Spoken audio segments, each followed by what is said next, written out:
Hello and welcome, one and all, to this 20th edition of the Echo Chamberlain livestream.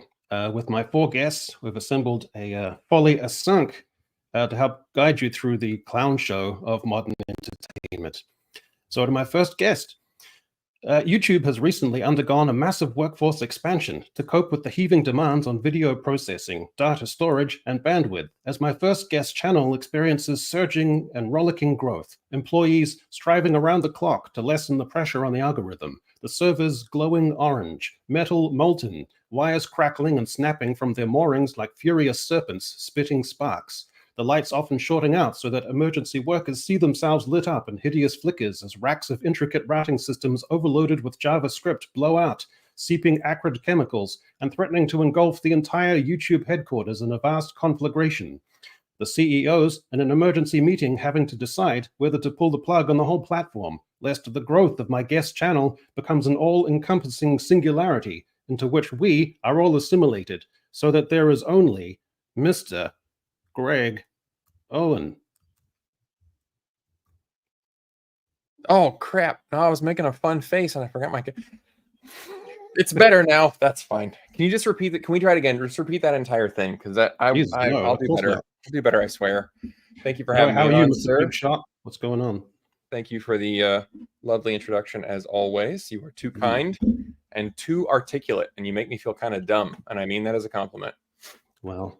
What's going on? How's life? Can you believe that we're coming up to our first anniversary? Like, I think we started around this time last year. I'm excited, and I don't know if I'm supposed to get you like a romantic gift or if I'm just supposed to be a little dirty about it. Like, I don't know what's appropriate. So we'll talk about that. With the romance and then get dirty. That's the way I like it. All right. Yeah, so, that's how I roll as well. So I'm glad we're on the same page. All right. Well, my next guest reached a YouTube milestone of Owenian momentum and proportions just recently, passing 100,000 subscribers, placing so much demand on YouTube that the corporate building has started to heave and throb, like the factory producing the needs in Dr. Seuss's The Lorax.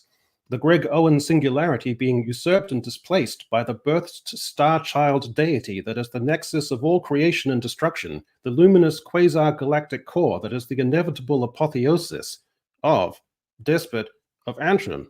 Good morning. Good morning, and great introduction, as always, Echo. And Brian Bring in the chat wished me, he gave me congratulations and said that he was up watching my live stream last night.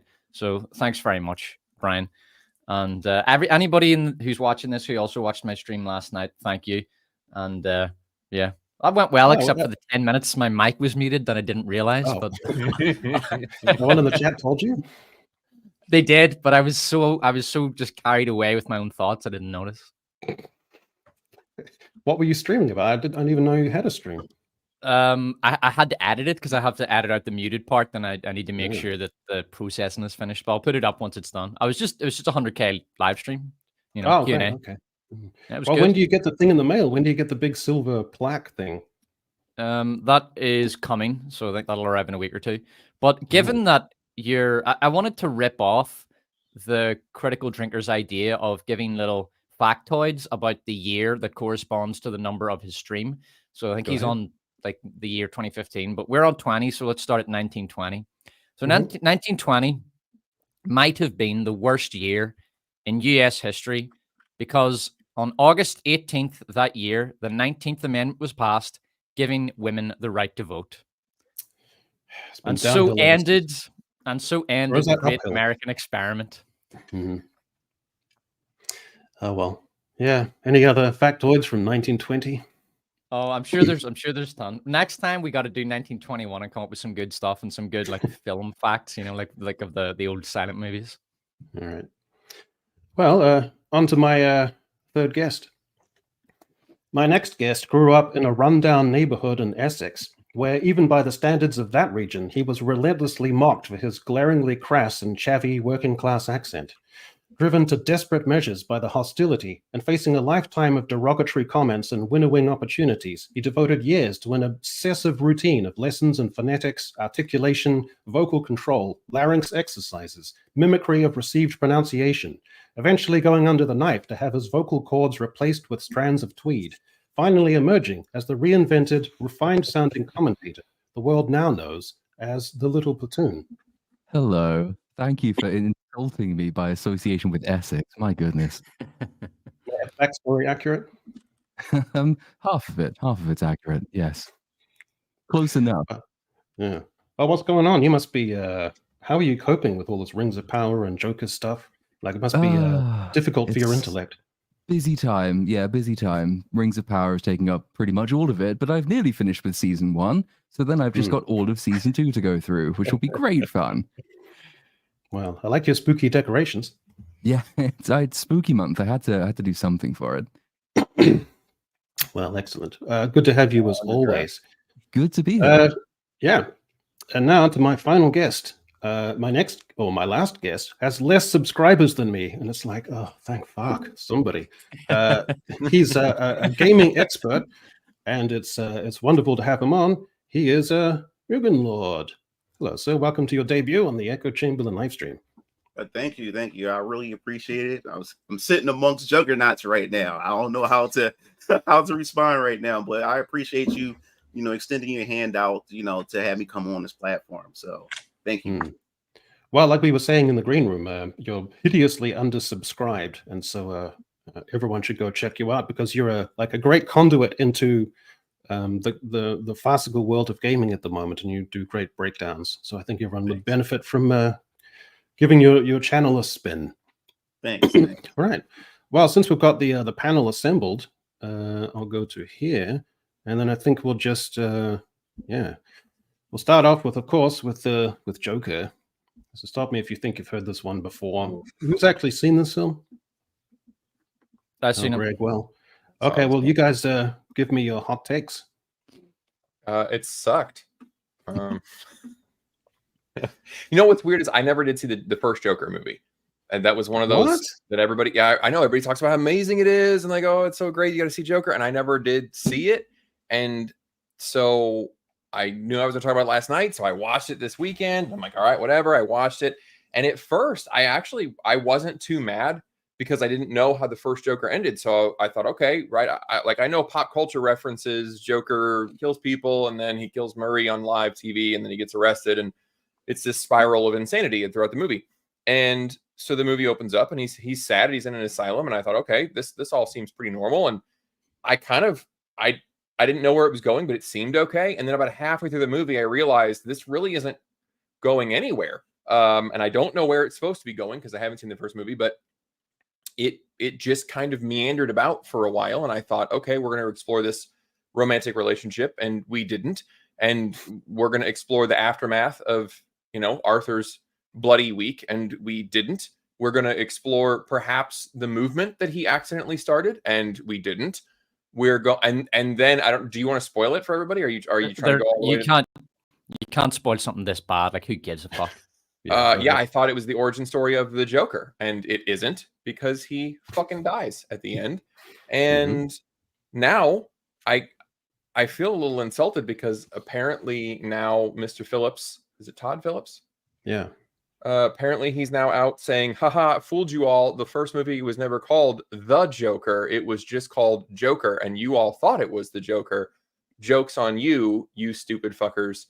And I'm a little mad about that. So I actually watched the first movie right after the second one, watched them reverse. And now I get it. Now I see why everybody's all on to the first movie because it really was great. It was complex, more so than I thought.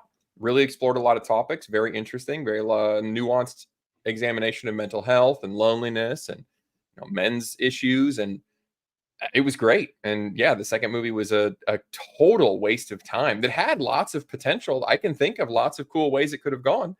And it just didn't. Yeah. What about you, Despot? What do you think? It was very boring and meandering. I mean, the movie doesn't really have a plot. In fact, Lady Gaga, in one of her interviews, she said that she would go to the soundstage and she'd be in her trailer and she could see them writing the scenes. She said they would write the scenes like on set as they were filming. And now I don't know, that's normal. Like they'll rewrite bits of dialogue and things like that. But I don't know. I wouldn't be surprised because it's so low effort in terms of it just sort of recycles as much of the first movie as it can. It goes back and forth between the court and the movie house, or the court and the and the madhouse, and that gets old really fast. That gets very, very boring very quickly. And the songs don't move the plot forward in any way. The songs contemplate the moment, which is one of the reasons they're so boring. Now, I don't mind musicals at all. I like a good musical where the songs are good and they move the plot forward. But they don't. What happens is they're in say the Joker is in the TV room of the lunatic asylum, and then somebody says something and he gets reminded of Harley, and then he stops to contemplate the moment. He stops to contemplate how enamored he is with Harley Quinn, and then 3 minutes later it gets back to the movie, and that's pointless because the function of a song in a movie should not be to contemplate the moment. It should be to move the plot forward and ideally to present a good, fun, enjoyable musical number. And it didn't do either of those things. I also hated the music. I've heard the music from this praised. I felt that the music in this show, first of all, the song selections weren't good. They are basically it's basically elevator music, I would say. Yeah. It's just a bunch of show songs. Is that to try and deliberately be kind of kitsch? And is that deliberate? I don't know. I don't know what any of them were thinking, and I would love to know because first of all, I'm really glad this movie has bombed, and there's going to be a lot of internet sleuthing as to what the fuck happened here. Like, how did this thing end up as bad as it did? Why did they go in the musical direction? If they did go in the musical direction, why did they go with a bunch of cheesy elevator songs? You know, the kind of stuff your granddad listens to, and they do these about entertainment. I'm gonna look that up. I'm sorry. Go ahead. They do these not particularly good performances of the songs, and it's all very placid. Like, geez, it's so boring. I mean, Brendan Gleeson is excellent in it, and it looks good, I guess. But that's just it's annoying because think of the talent that was wasted here. You know, I don't mind seeing Nia DaCosta directing the Marvels because she's talentless anyway. Like, who gives a shit? She's not exactly wasted on the Marvels, but Todd Phillips and the cinematographer and some pretty good actors. It's just, and you know, Brendan Gleeson. It's just a waste of their time. It's a waste of their talent having them work on this utter dreck. And this might be my worst movie of the year. Whoa! Wow, that's a big call. Worse than Borderlands, because Borderlands is pound for pound a worse movie, but it's trying to be good in a really bad and almost pitiful and pathetic way. But it's still kind of trying. And Joker 2 isn't trying. It's just spitting in your face. It wants you to be miserable and bored. And that's why I hate it so much. Worse than Alien Romulus? I don't know. Maybe not. It could be Alien Romulus as well. It could be my worst for the year. It's hard to know. See, there's a lot of talk about whether it's on purpose and whether it hates you or not. And I mean, maybe I'm just an optimist. I don't think that it does. I think that Todd Phillips he knew his time at DC was up. And I think that he just thought, this is my pretentious moment, and I'm going to get all the way up my own ass with this movie, and I'm going to drag out certain scenes because I really want this to be an art house A24 flick, and I'm going to do really cool cinematography shit, and I'm going to put music in there that nobody's ever. I did look it up. The song that they sing back and forth is called That's Entertainment, and that is from a movie called The Bandwagon with Fred Astaire. That's not. I don't know what that movie's about, but it's not well enough known to be like a reference, whatever the plot of that movie is. It doesn't really make it. So you're right. It doesn't really add to it in the way that That's Life by Frank Sinatra made sense in the first movie. The lyrics of that made sense, especially when with what Arthur was going through. But they just couldn't. What bothered me is they couldn't figure out what they wanted to do. And I want to see the potential here. I think that there was a lot of potential. A lot of people are saying there's no need for a sequel. And I agree, like there wasn't a need for it, but I think you could have done one and they just didn't know what to do with it. And they couldn't, and I can tell that they didn't know what to do scene to scene, because one of the things I liked about it was they illustrated when the characters would go into their fantasy world because their singing would get better. And so they would start off singing really terribly and crackly and airy and hollow. And then as they moved into their daydream fantasy, then their singing would get better. And I thought, oh, that's a really neat little device. And obviously the scenery would change too.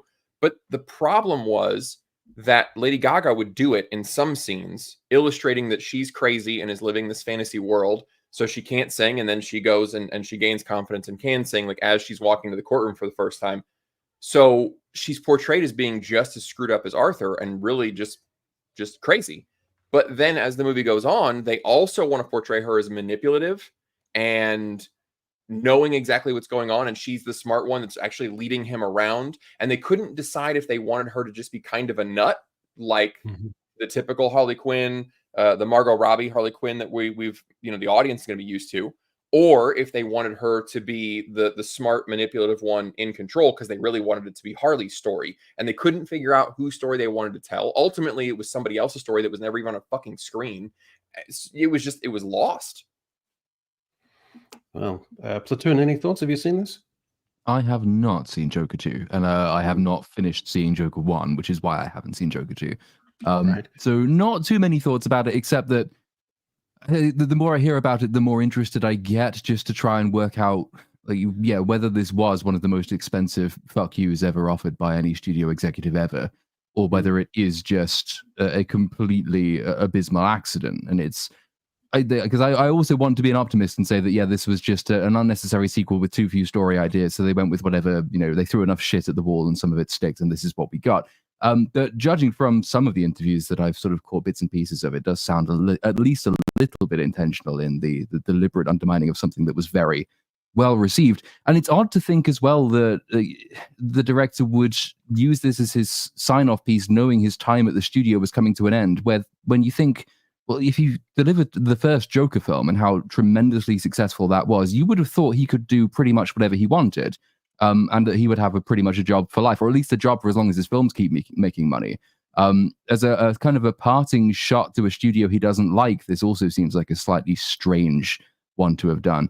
So I don't know. I almost want to watch them, both Joker films, with Megalopolis in the middle, because my impression just from osmosis is that, like, Joker, the first Joker, is the film that Megalopolis really wanted to be, and Joker 2 is the film it ended up being. In other words, profound social commentary on the one hand, and soulless cash grab pap on the other, which ends up, being the very thing that it was supposed to critique. So I might do that over the next couple of weeks if I ever have time away from Rings of Power. But otherwise, I don't have much to say on the film, having not seen it. I'm just trying to find this great quote. My favorite quote about Megalopolis. See if I can track it down here. Megalopolis is a lot of things, and one of them is like if Baz Luhrmann made a Batman movie but lost the rights halfway through production. That's quite a nice description. MugenLord, have you had a chance to see this film? No, I haven't seen the second one, nor have I seen the first one. And during the time the first one was announced, I was at the stage where I was getting really frustrated with the Snyderverse and how DC and Warner Brothers is handling their cinematic universe. So when they made the announcement that Joker was going to have his own movie, I'm like, why? I said, you guys can't even get the Snyderverse right, and now we about to do movies about a villain, and there's possibly no Batman in it. So I didn't bother to watch it until I heard about the success of the first movie and how well it did. So I was like, okay, they may be on to something with this. Maybe they should do other villain movies like Clayface. I think Clayface would make a really, really good movie, or Mr. Freeze. But then when I heard the rumors that the second movie is going to have Lady Gaga and that it was going to be a musical, I said, well, this is going to suck. Like a musical, why? So I didn't even bother. So I ended up being right. It bombed. So. That did put me off as well. I mean, I fucking loathe musicals, and I don't have much time for Lady Gaga. So, it was one of the many things that bumped Joker 2 way down my list of things I needed to watch. But I am interested in the success of the first one, though, because I think it's partly the fact that it is a villain origin story, but then we've had so many of those which have not done so well. The interesting thing about the first Joker thing, from just the stuff I've read around it, is how it almost accidentally captured the mood of the day. It gained this huge following and a huge audience of effectively underserved and underrepresented people who saw some aspect of their own lives within this film. And that audience is the very unpopular audience, the one that the studios spend 90% of their time maligning. It's the the people that Kathleen Kennedy can't help but slag off every time she gives an interview. And the sense that some people seem to have taken away that because that is the audience it got without meaning to, and they are an unpopular audience, this film was a deliberate fuck you to them. They didn't want to be seen to be popular amongst undesirable types. I wouldn't put it past them to be that nihilistic about their own product. I think some people are genuinely that spiteful, but it's sad that that's the only reason I'm really interested in seeing the film, is to work out exactly whether it sucks because it's malicious or incompetent, or both, maybe. Yeah. Well, I mean, you could have done a fuck you kind of film that could still be visceral and punchy and compelling because it's that. But this is just kind of passive version of that. I don't think that you can discuss this film without really discussing the first film and its cultural impact, because one way or the other, it did capture the zeitgeist.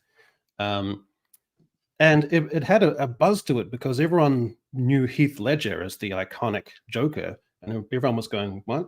Joaquin Phoenix? Yeah, I guess, whatever. And then the fact that he could actually surmount that, or at least equal it, was such a great revelation. And he was able to inhabit it in such a wonderful way. A capriciousness, a skittishness, an off-kilter quality that really suited the character so well, almost preternaturally. It was wonderful.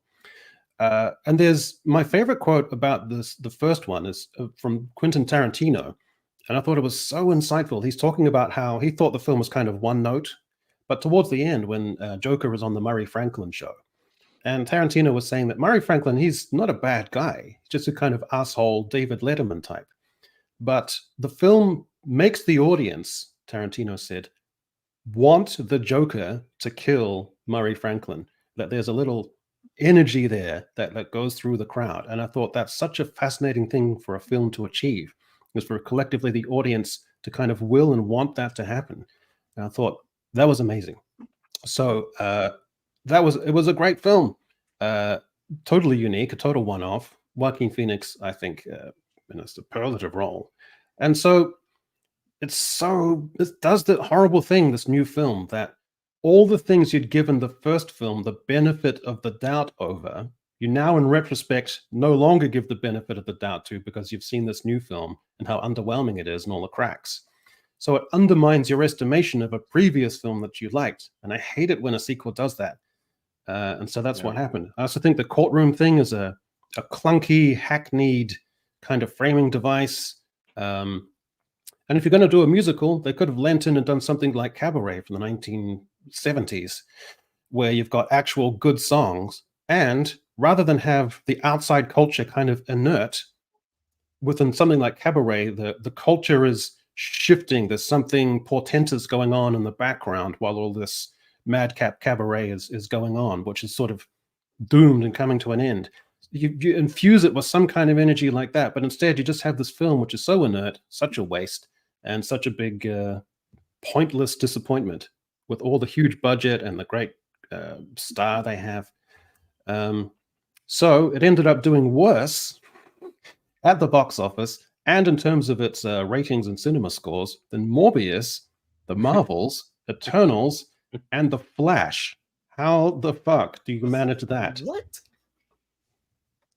I think they crawled so this one could slither, because the audience is just they're getting beaten down. And so I think a few years ago this one would have made a lot of money, and it would have taken a weekend or two before the audience figured out what was going on, and they would have at least cashed in a little bit on the first one. But I think this one premiered at Sundance a month ago, and enough reviews got out, and the fact that it was a musical and enough information got around that nobody wanted to see it, and they weren't going to be fooled. Mm-hmm. Yeah, it's the culture stuff aside, waiting 5 years to make a sequel, generally speaking, isn't a good idea. That's why sequels are often rushed, because they want to get it out before the audience loses interest. So they waited 5 years. You, of course, have the fact that I know it's not a superhero movie, but it is kind of superhero adjacent, and that's how it's perceived by the broader culture. And people are sick of superhero movies. They did terrible in 2023. And this year, we have 2 more to come. We have the third one in the Morbius trilogy, Kraven the Hunter. Yeah. Kraven the Hunter. That's the Yeah.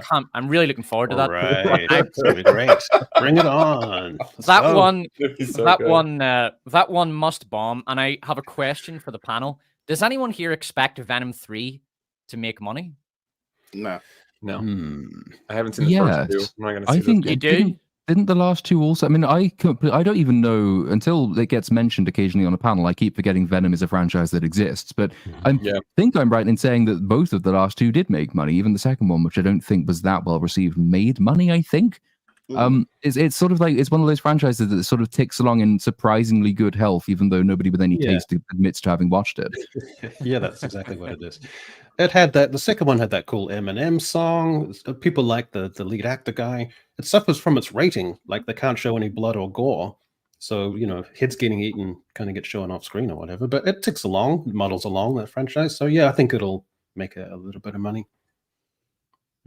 But on the difference between like the Joker 2 and the 4 that are on screen at the moment, I mean, one thing I can't say in criticism, and you can say almost anything in criticism of almost any of these films because they cover a huge number of bases, but I can't look at any of these and think that any of them are spiteful.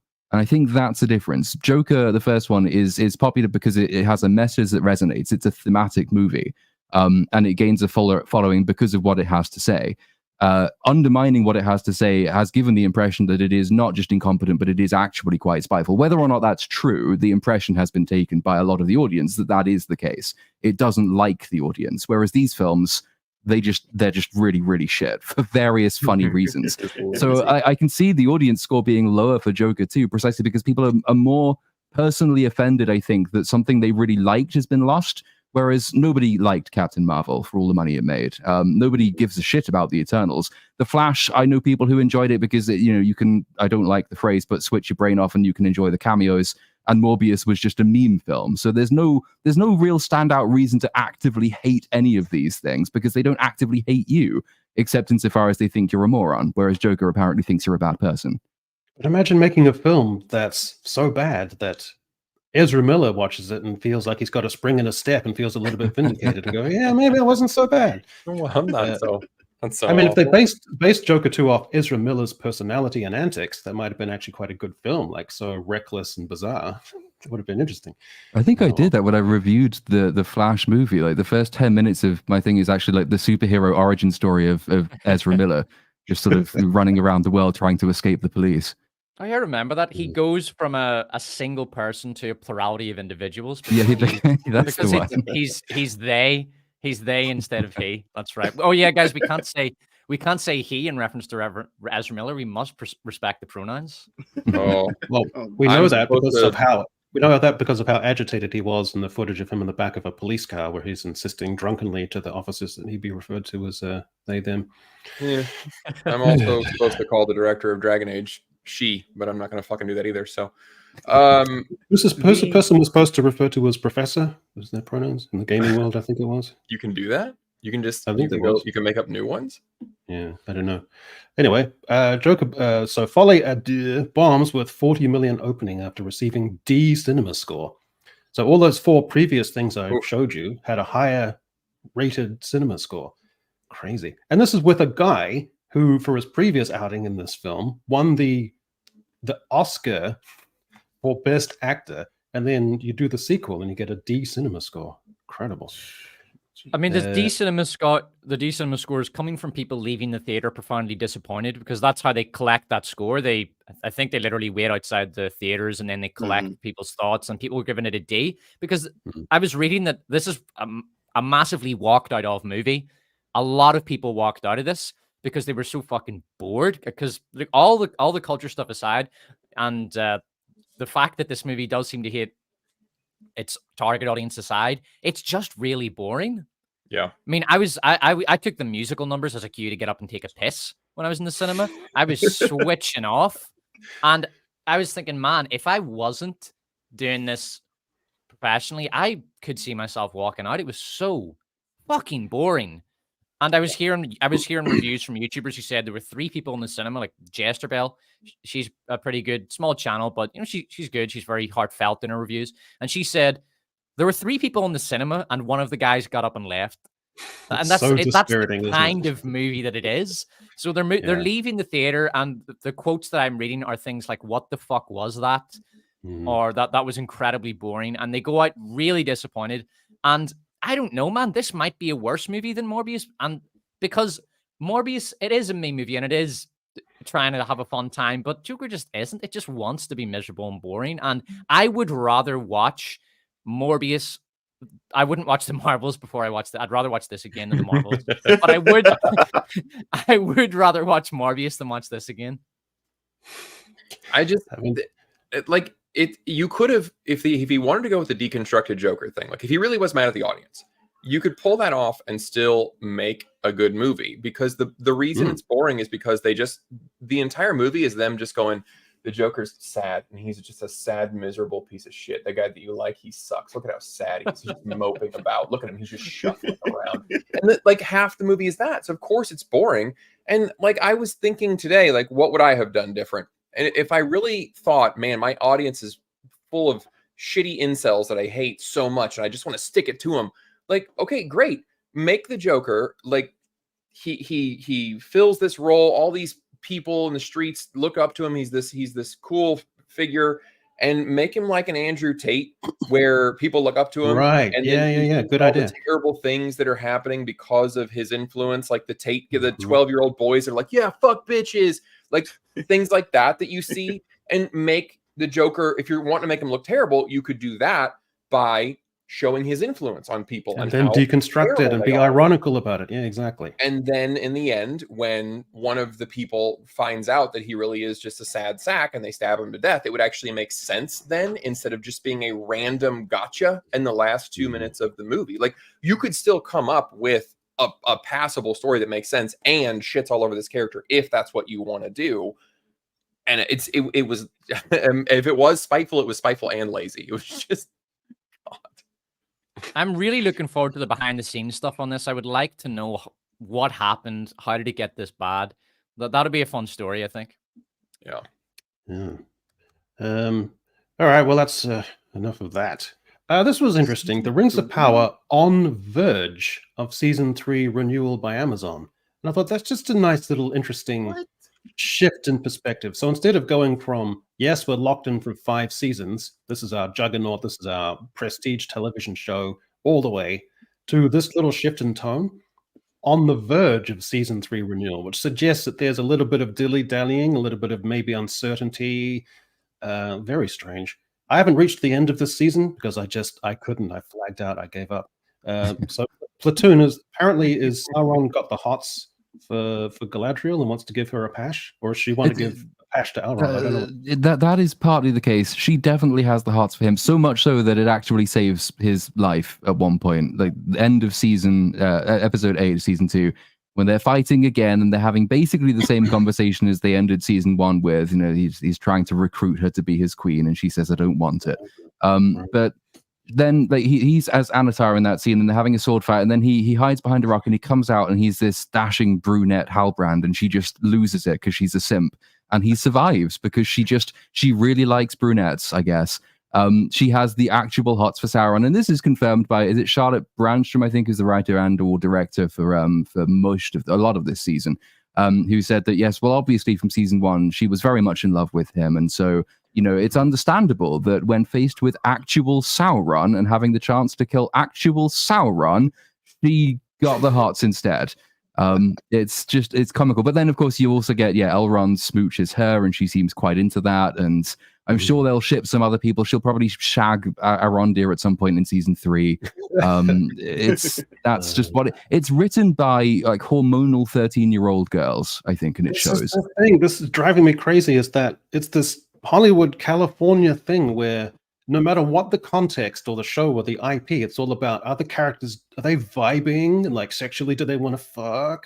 Like, if it's The Crow, it's 20 minutes. If they're vibing and they want to fuck, and if it's the Acolyte in the Star Wars in some desolate, far-flung regions of the universe, it's, are they going to fuck? Are they vibing? Now in Rings of Power, it's Sauron and Galadriel. Are they vibing? Are they going to fuck? It's so It's almost, I mean, it's only a slightly less kind way of saying what the director herself said. I mean, she was asked, I can't remember which magazine was interviewing her, but about her directing and her like writing style.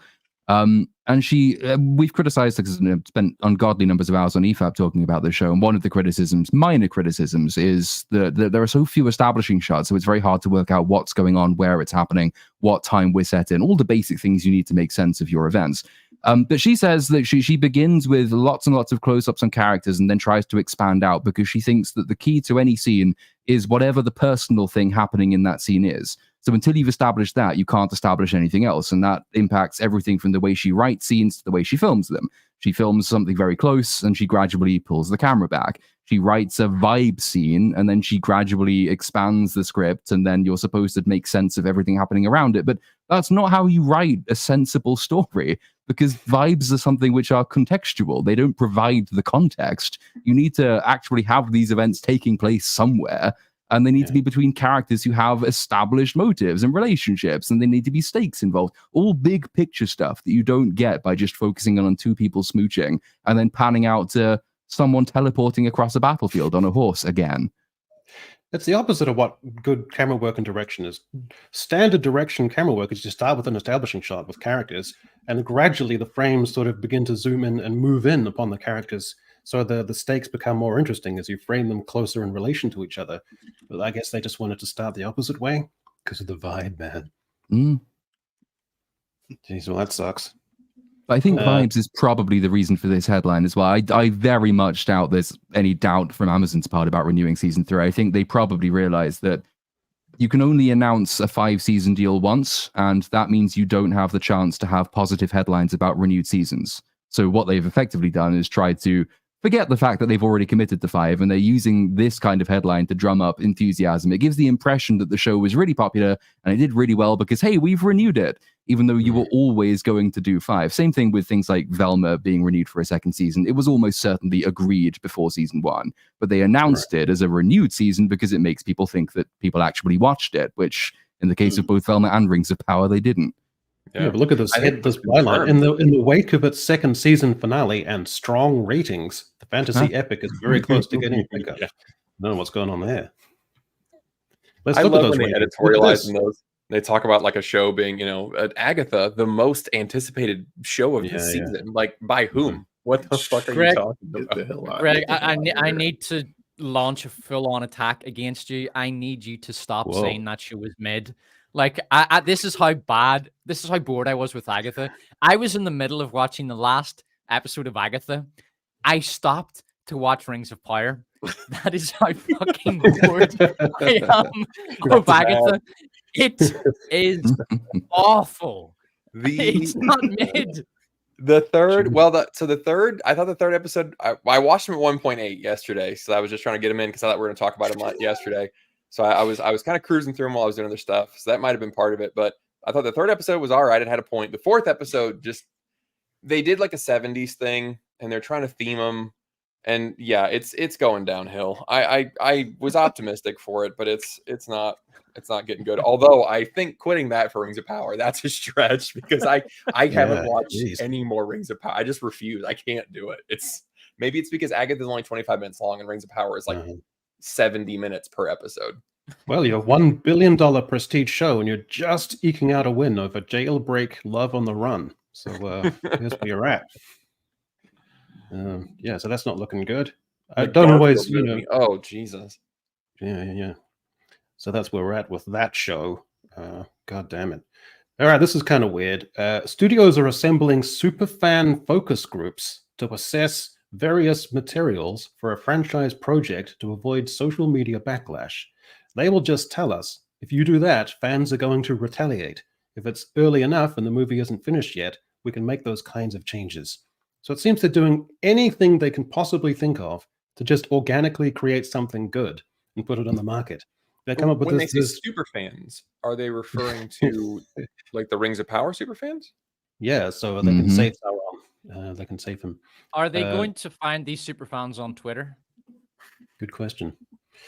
But this just seems so contrived and ridiculous that you're going to get fans who are on your side and just kind of in an eye-rolling, conceited kind of way are going to speculate, okay, the incels, the dumb people, the incorrigible people, they're going to find this annoying, so maybe you have to tone it down.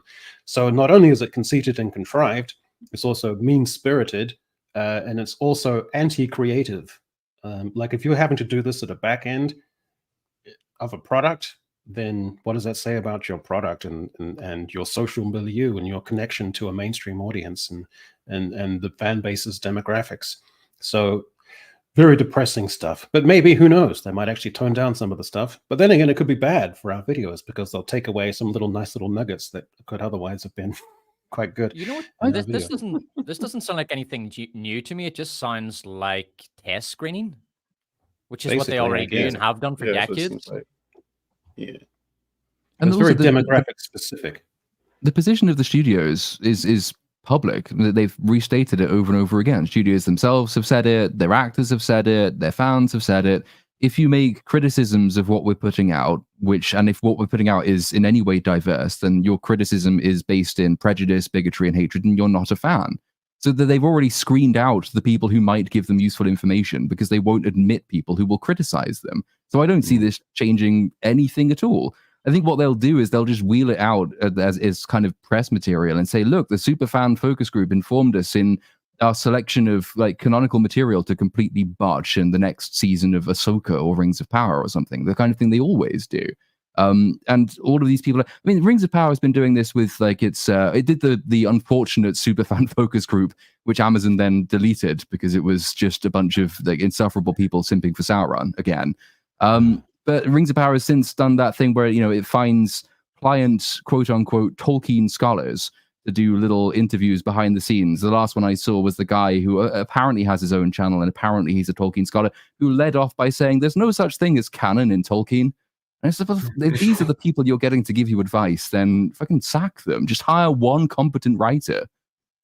But if they get some sympathetic people who may be blue-haired with multiple earrings, and they get them to play devil's advocate, and they say, look, I've been watching some Greg Owen videos, you know, it's just this horrible incel stuff that's going on here.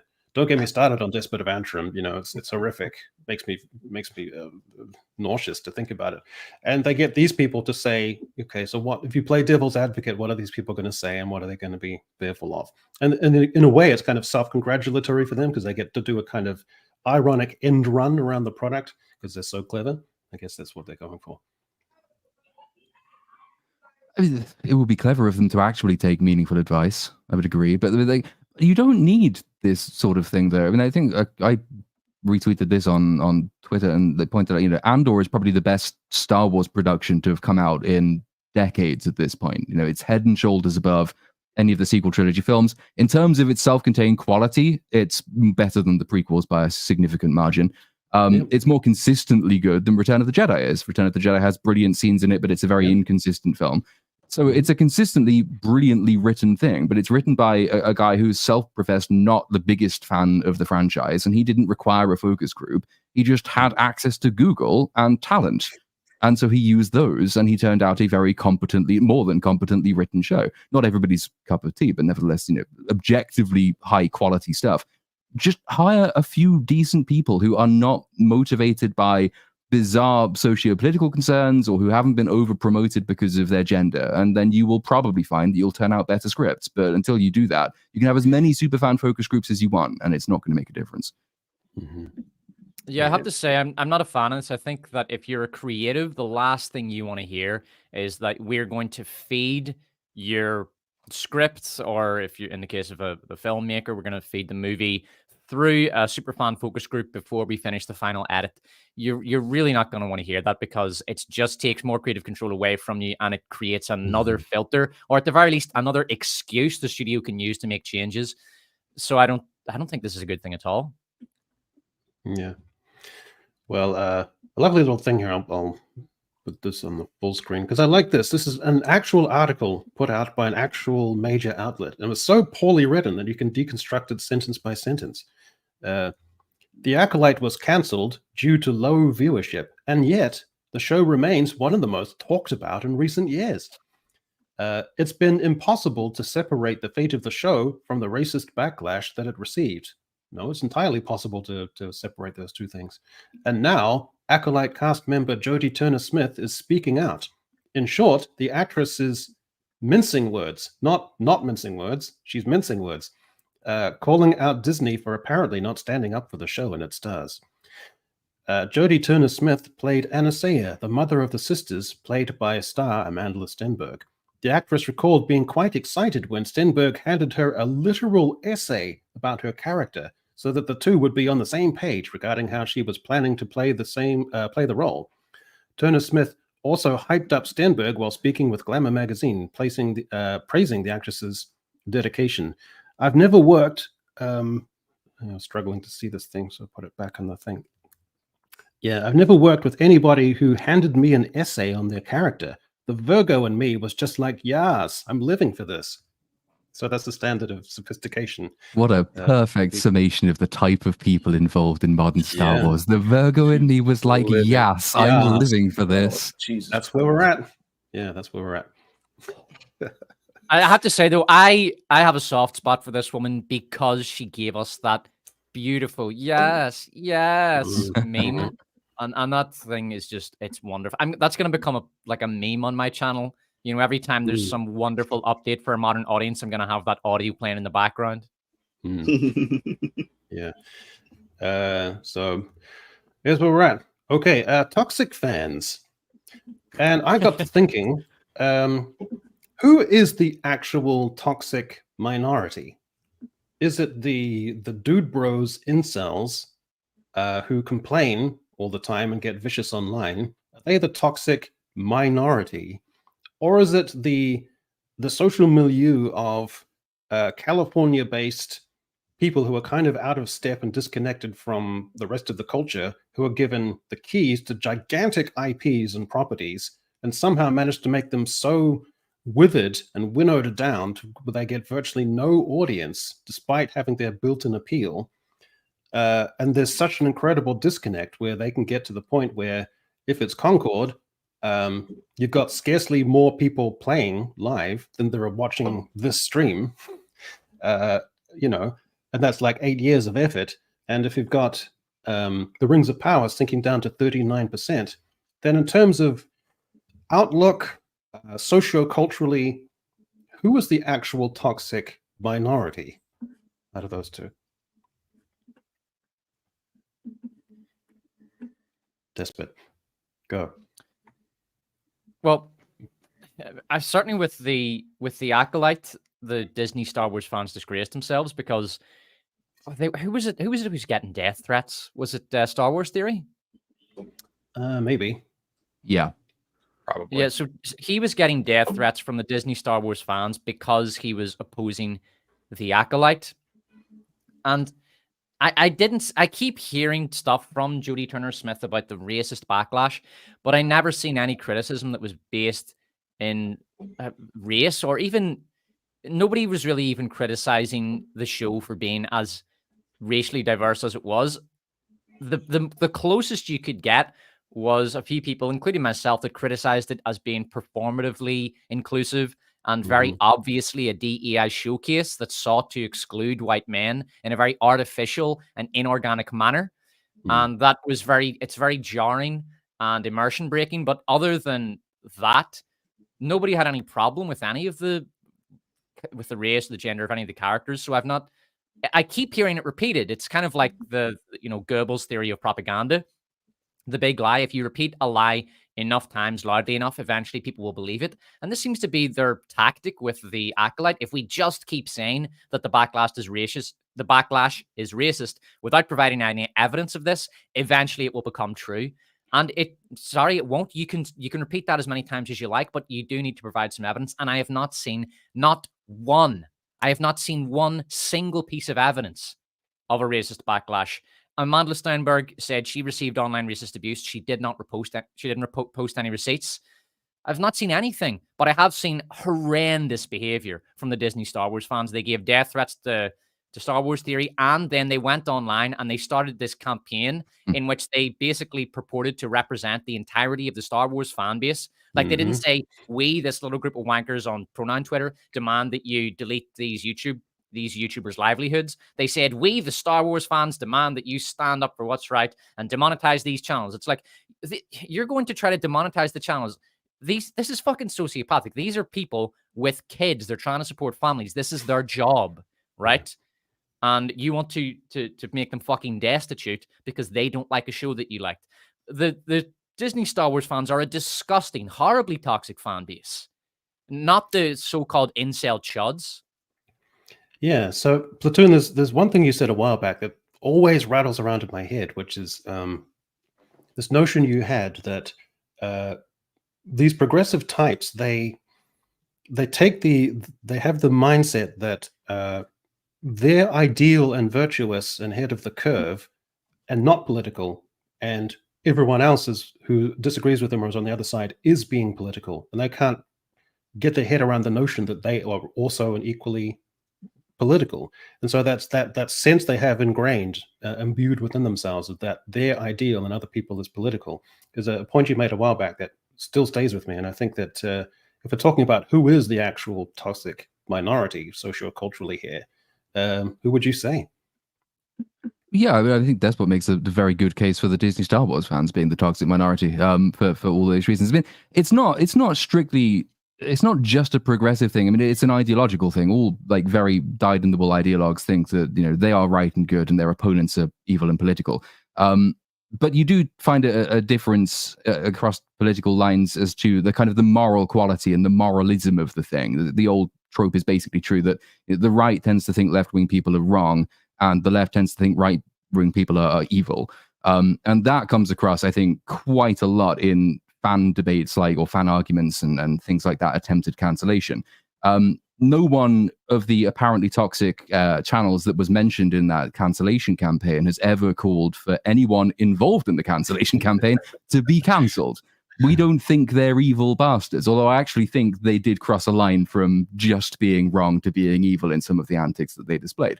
But for the most part, we're content to sit there and kind of laugh at how silly they are. But that's not an affordance that's made the other way, because they do genuinely believe, and they've talked themselves into believing without any evidence, that criticism of their favorite fandom is rooted in hateful bigotry. And they do genuinely believe this stuff.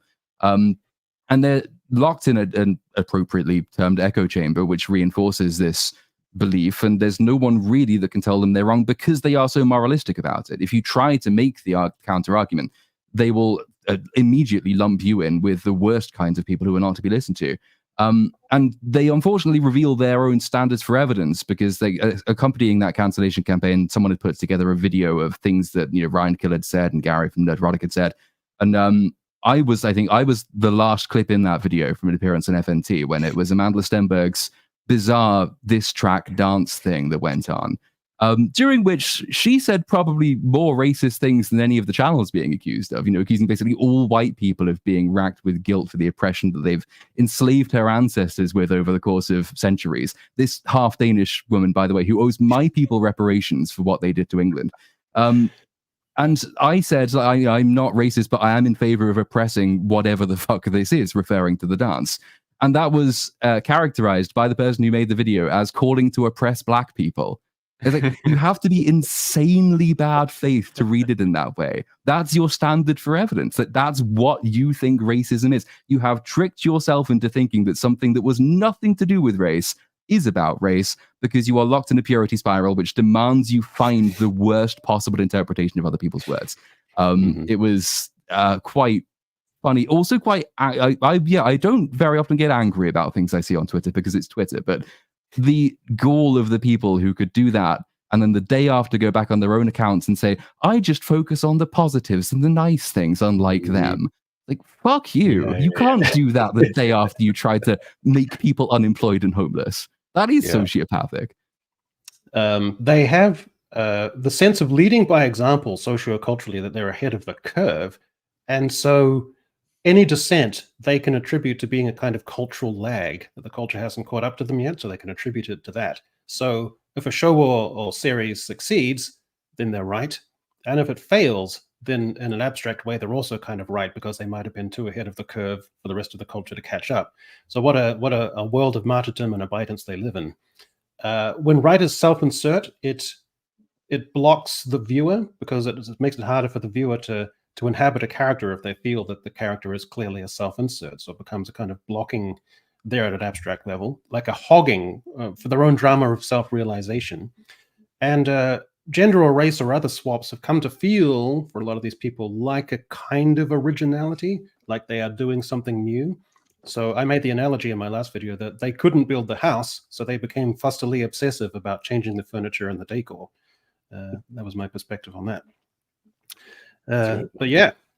The funny thing is the math just doesn't add up, because they'll say the vocal minority is responsible for all of this, but they clearly don't understand how algorithms work, because they say that the opinions of online commenters are what is destroying these shows, but the only people that see us are people that generally agree with us, or you guys all get crazy people that click on your video knowing full well they're going to disagree with you. Obviously don't watch more than 30 seconds and then get angry at you. It's like, all right, that's fine. That's a small amount, because I know the amount of that versus positive comments, but they have to simultaneously believe that people that are angry are toxic and all of that, and they're a vocal minority, but also are so influential that broader audience is somehow seeing their opinions and being affected by them.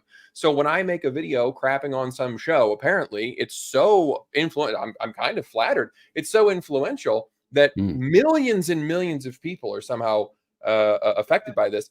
The really ironic thing is that most of the people that read Variety would never know who Critical Drinker is or Nerdrotic is if Variety didn't mention them by name. That's how algorithms work. Most of these people would never know. You guys ever run across a YouTuber, you hear about a YouTuber that has like 3 million subscribers and you've never heard of them because they destroy soda cans on camera and scream about it or some shit, or they play Minecraft or whatever. And but it's like it would never have come up in your feed, even though they're massive, right? And so even though a guy like Drinker has 2 million subs, they act like he's so influential, but the people that read these articles would never ever see that man if they didn't talk about it. And so they're promoting him and ascribing all of this influence to him that just isn't even there, because they don't want to own up to the fact that none of these entertainment products are entertaining, and that is why the majority of the audience just doesn't give a shit. It's part of the, I mean, that's what I was going to call it a narrative trick, but that sort of apportions, I think, more intent to it than there really is. I think it's quite a natural impulse that a lot of people have. When they see like the bulk of public opinion is not on their side, they need some way of writing that off as being malignly influenced. You need a convenient scapegoat to take on the sins of all the people you hate. And people like Drinker and Nerdrotic, certainly that. You see the same thing with, say, like attitudes to like the right-wing press in Britain, for example. I mean, I was, on the left quite proudly only a few years ago, and well-versed in arguments about Rupert Murdoch leading all of the British public astray every single election, because you need someone you can blame for the fact that everyone seems to disagree with you and you're so very right. So they look at people like Drinker and they assume that they're corrupting the minds of the youth. It's the old, anti-Socratic argument. And I was, part of one of those. It was talking about big channels you've never heard of. Hello Future Me, I think, is one of them who did that. I had no idea that guy existed. He lives in my country. Never heard of him either, and talked to him since. He seems like a nice guy. I watched a bit of the video that wasn't trying to make exactly this kind of case against the evil right-wing bigots, and the video was really good. But it was that argument that, all these evil, malicious people are like corrupting the youth against gay people and women. And it's like, you need someone to blame for this. But maybe the case is that most people in society have looked at the things you like and they don't like them for their own reasons, probably because they're not very good. And they don't need to be told not to like them by malicious YouTubers. They just have eyes and ears and a brain, and that's all it really takes. Yeah. Well, MugenLord, focused mainly on film and streaming. Sometimes there might be occasional weeks where I'm not quite sure if there's anything in the culture to talk about, but I have a feeling for you as mainly based on gaming that you're never shy of having content to discuss.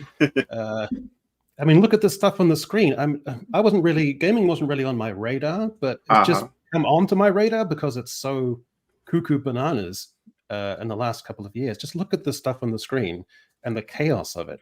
I can't get my head around it. So just give us like an overview of what's going on when you look at these 4 things. Well, of course.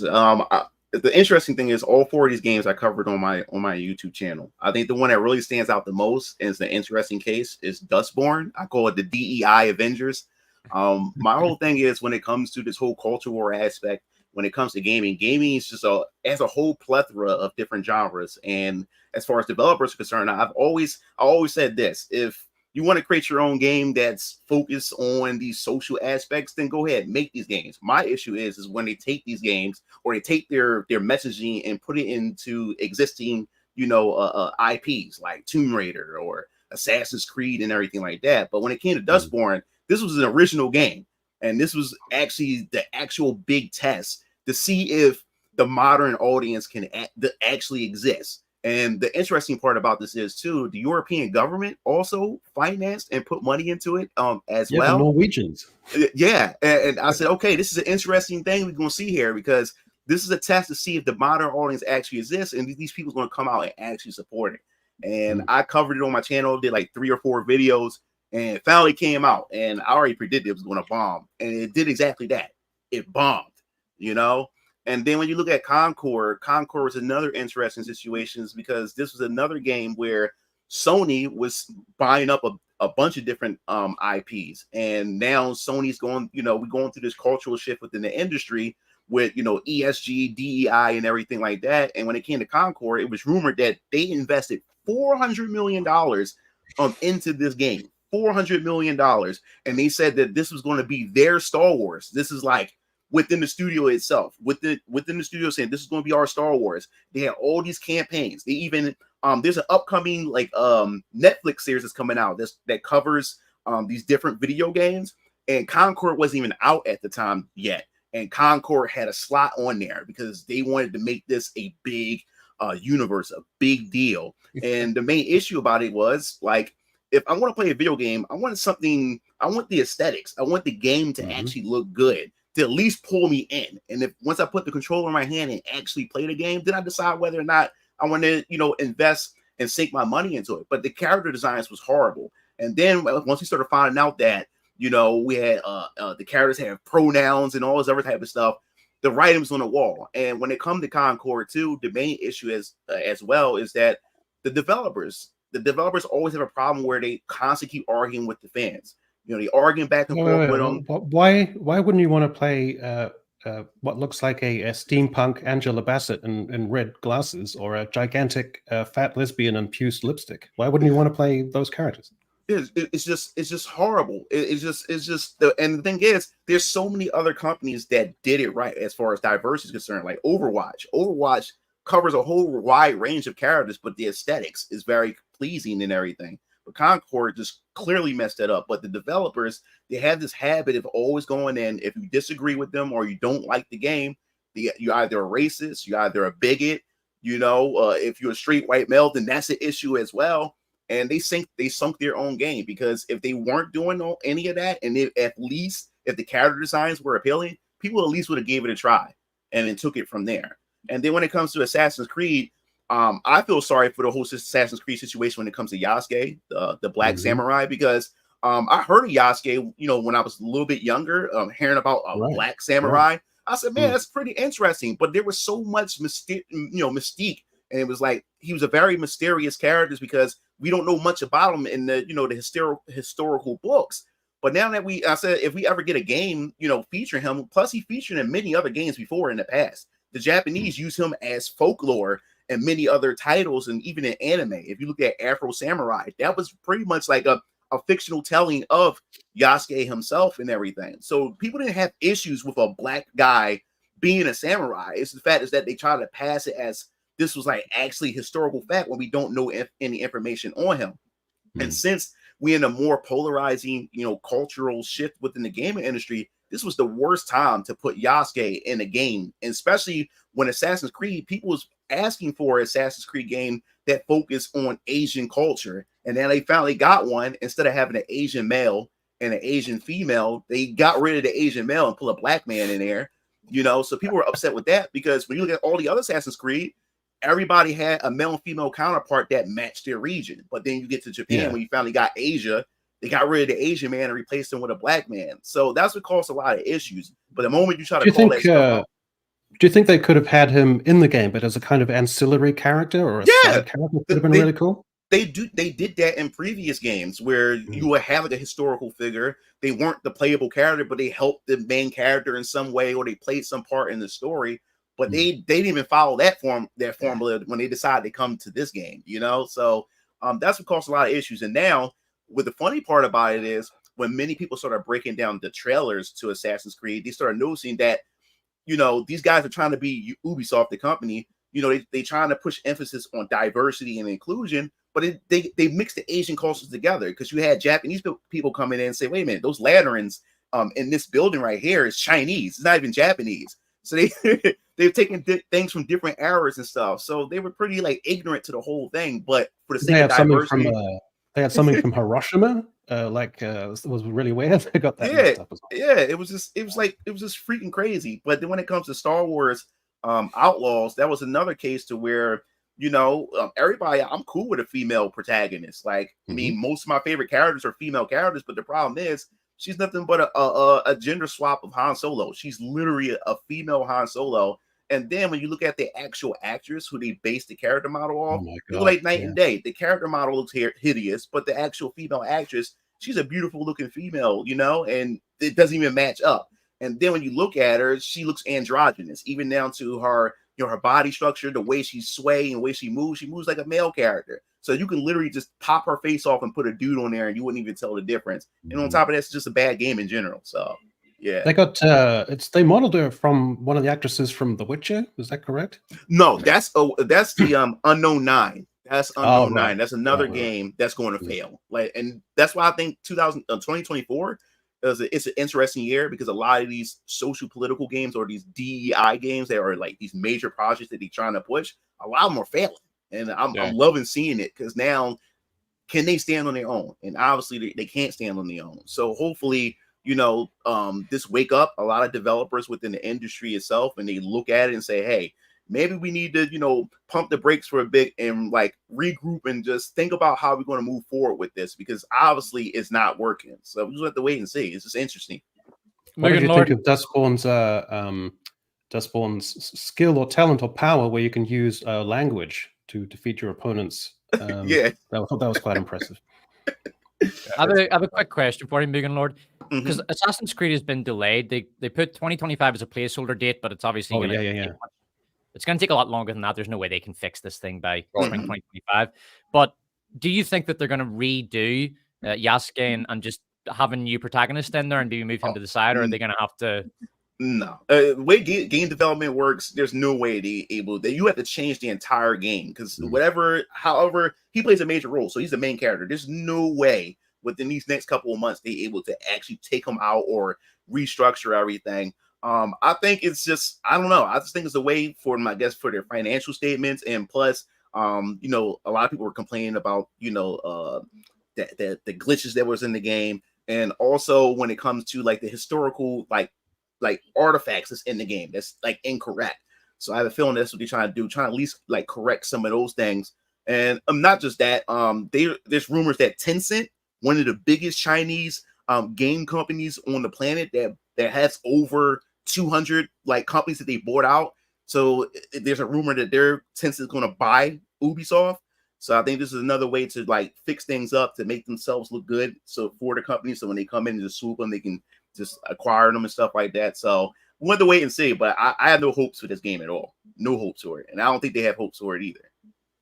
I never understood this idea of why bother getting in a beautiful model who's going to be expensive if the eventual character is just going to look plain and androgynous. Why not, to use a Platoon British term, why not just get a Minger and use her as the model and just cut out all the stuff in between? Doesn't make any sense.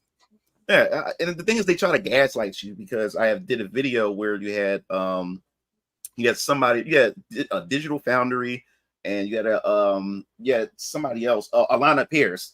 She used to work for IGN, and she came in damage controlling for her peers within the industry, saying that, you know, it's more nuanced than that than to make, you know, a one-to-one comparison, you know, transition from a real life person into, you know, and put them into the game. And she was saying that, you know, it's a lot of micro motions with the cameras and stuff, and you know, you can't really make them look one-to-one. But then I showed examples of Hideo Kojima, which is a Japanese developer. He created the Metal Gear series, and the recent game that he did was the Death Stranding series. And I showed that he actually took an actual Hollywood star and then took her and put her in the game, and she looks just like the game model. They can pretty much be twins. So I said, these Japanese developers can do it. And plus Hideo Kojima, he had the technology even back in 2008. So what's the excuse for why the West is just always taking the female characters? Because when it comes to the male characters, they one-to-one, there's nothing wrong with them. They look completely, the actor and the game model looks exactly like. But then you look at the female characters, the model, the actual woman, she's beautiful, but then the game, she's busted up. Like they just hit her with an ugly stick. So, so you're like, what is going on here? So every time you try to call it out, you're an incel or you're a conspiracy theorist. You all these other kind of things instead of them just addressing that. Yeah, there's an issue. That something is going on here. But as you would say, if you look in the gaming industry right now, I mean, if you look at who's working in the game industry, you have a lot of feminists, and of course, you have a lot of trans now that's working within the industry itself. So they're trying to blur the line between, you know, a biological woman and a trans woman and everything like that. And that's what you're starting to see what's going on when it comes to that, you know. So that's my two thoughts on the whole situation. So. You saw a lot of androgyny in Concord character design. You could really tell that they were going for androgyny because some of the characters you flat out could not tell if it was a man or a woman. It was just this big amorphous blob. Yeah.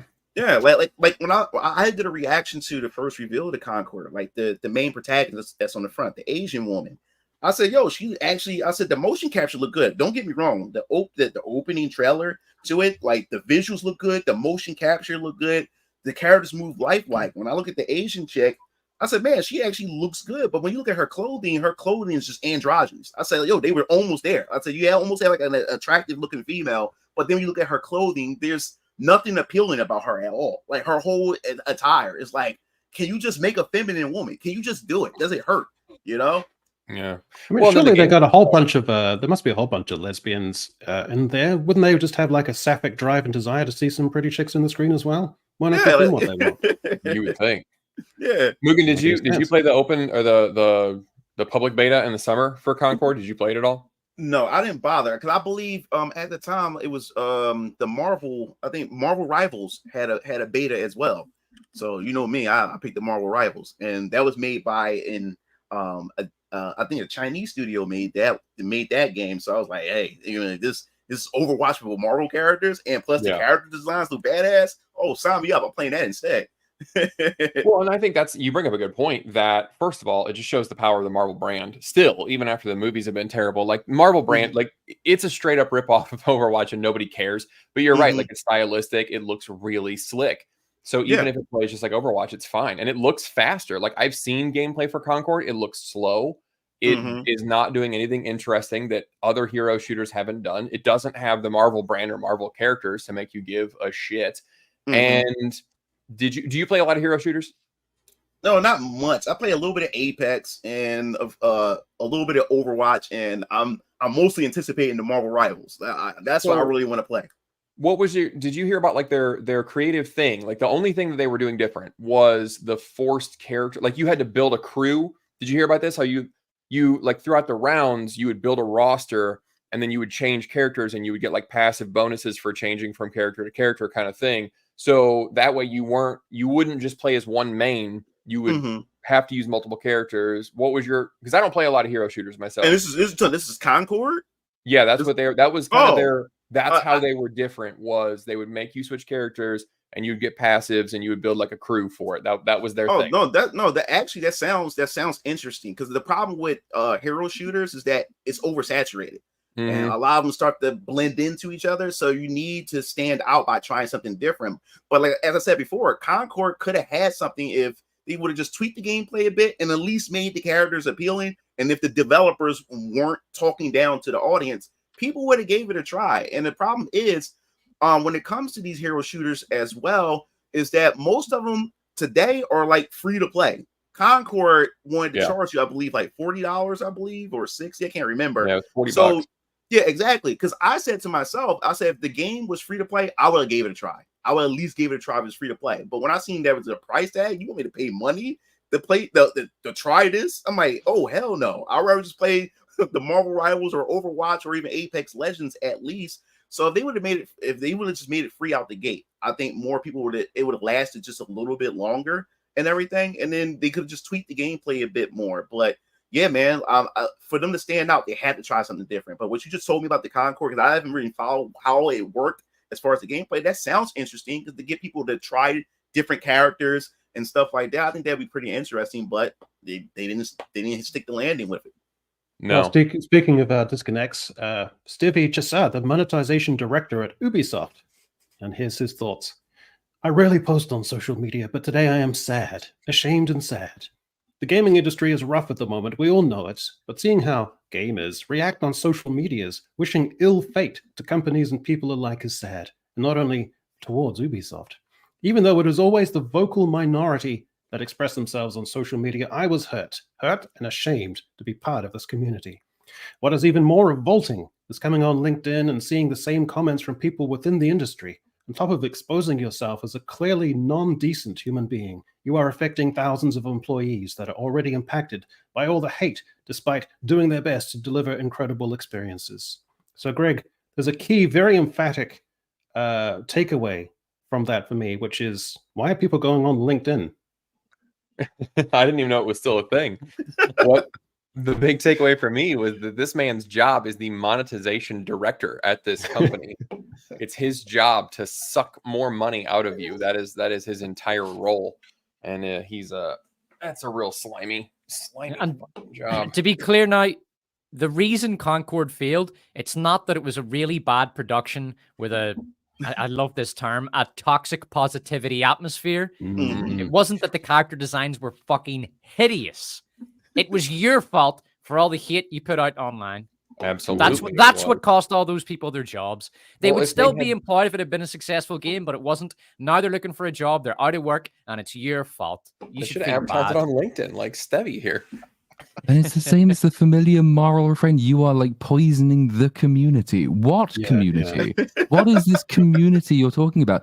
It doesn't exist. There is no community. You are making a product, and your product has to please a customer, and ideally a lot of customers. Customers are not your community, and it's not their job to be nice to you because you're doing your best. If your best is in service of something really, really shit, or it's a really bad idea, or it's been created by people who actually fundamentally hate the customers, where's the toxicity really coming from there? We're not obliged to buy your product or to support you in creating that product. You are obliged to make it as best you can. And if you're not very good at your job, you will fail, because that's how it works.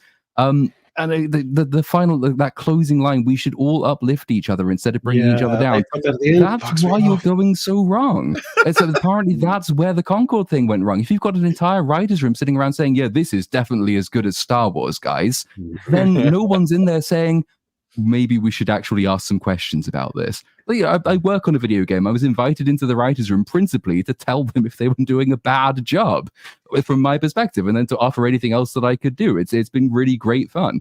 But it's a critical room. It's not a positive room. Like I will sit there and I'll write a script and I'll slave away at the script, and I will take it into a writer's room, and I will expect to have a really horrible time, because people's job there is to sit there saying, does that make sense? That's not very good. We could do this bit better. And then we do that. Everyone does it in the room to each other's scripts. And eventually, in theory, the thing that emerges is the best we could possibly make it, because we've not been positive about it for the sake of being positive. We've been prepared to be as mean as we need to be to get the point across. That's how these things should work. That's how all committee created things should work. Yeah, an atmosphere of uplifting conviviality is a death for creativity. Well, but you know what a strong community is? It's the Echo Chamberlain community here. Look at all this stuff. So M8566 for $20. Congrats on making it to 20 episodes. Yeah, it does feel awesome. I remember when we started. We started around your Thanksgiving, Greg. I remember. I think that's somewhere right. around there. Yeah. So thanks, M8566. We tried. Despot tried, I tried, and then you did one, and you were so professional about it, and we were both like, "Yeah, no, you're the one that's hosting. You're the host. You're the forever DM." Right, yeah. Sorry, You're really good at it. M8566 again gifted 20 Echo Chamberlain memberships. Speaking of a great community, man, that one's popping off over there. Although I'm going to sort out you guys, what do you call it on the thing, like the little circle-y thing. So I'll try and get some cool images there, so it's a bit more distinctive in the chat. That'll be good. Floyda for $5. I went to the UFC card Saturday. It turns out people still love stoic masculine heroes, referring to Poatan and the LHW champion. Greg, I'm thrusting this over to you because I don't know what this is about. That sounds like something sportsy and athletic, and that is not my wheelhouse. That is why the camera cuts off right about here. I don't want anybody seeing any of that. Yes, but you're a boxer. You might have some sort of in here. The light heavyweight champion he's talking about. Mm-hmm. Oh, of course. Yeah. I should be better with my acronyms. Oh, that makes sense. Yeah, well, I'm glad you had a good time, Floyda. Brian Bring, look at that for $19.99. Watched your last video about narcissists in Hollywood. I think it's just there is no good middle management anymore because of a certain movement that so many people were fired or quit. Cat is away, the mice will play. Yeah, I think the lack of oversight at the top, but I think that's shifting in the culture because you can only bleed so much money before you have to sort of get the guys in wearing the suspenders and chomping the cigars to sort of like put a bit of stick about again. Eventually, I think we're just getting a little bit of a turn back that way. Hemorrhoid hurts for $2 there is Australian. Imagine if Despot's avatar and mine went on a date. That would be great. That would be that would be beautiful. Charming. Right. Mo Sislak. Oh, look at this. $49.99. Mo, you're too generous. I'm late. Oh, well, bring on the common sense. Oops, I mean bigotry. Yeah, we're all a bunch of incorrigible bigots here. Just driven by furious, incorrigible hatred. But thanks, Mo. You're always the best, and you keep the lights on here at the Echo Chamber, so I appreciate it. A whole bunch, bud.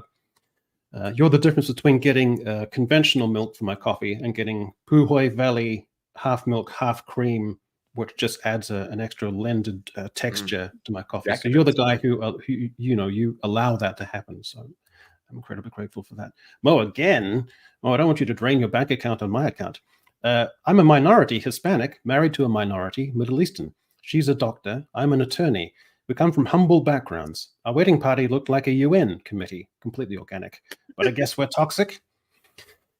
Yeah, Mozak, you have to do better. So, you just have to take yourself out of the conversation, Mo, and reflect for a little bit, and then come back and see if we can forgive you for all your inadequacies. So good luck with that. And Brian Bring gifted a super sticker, so I appreciate that. Yeah. Gotta do it for the culture.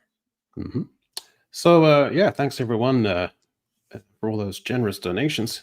So, MugenLord, can you take us through this Unknown Nine Awakening? What's the deal here? Oh my God! To me, in my personal opinion, I think this is the second Dustborn situation here when it comes to this whole DEI initiative push.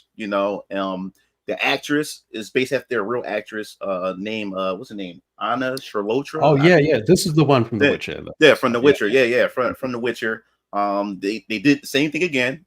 They just beat her with an ugly stick. She's a beautiful actress in real life, but you look at the character model, is just disgusting.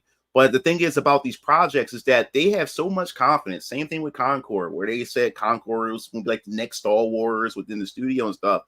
Unknown Nine is going through the same thing, where they already have a bunch of novels.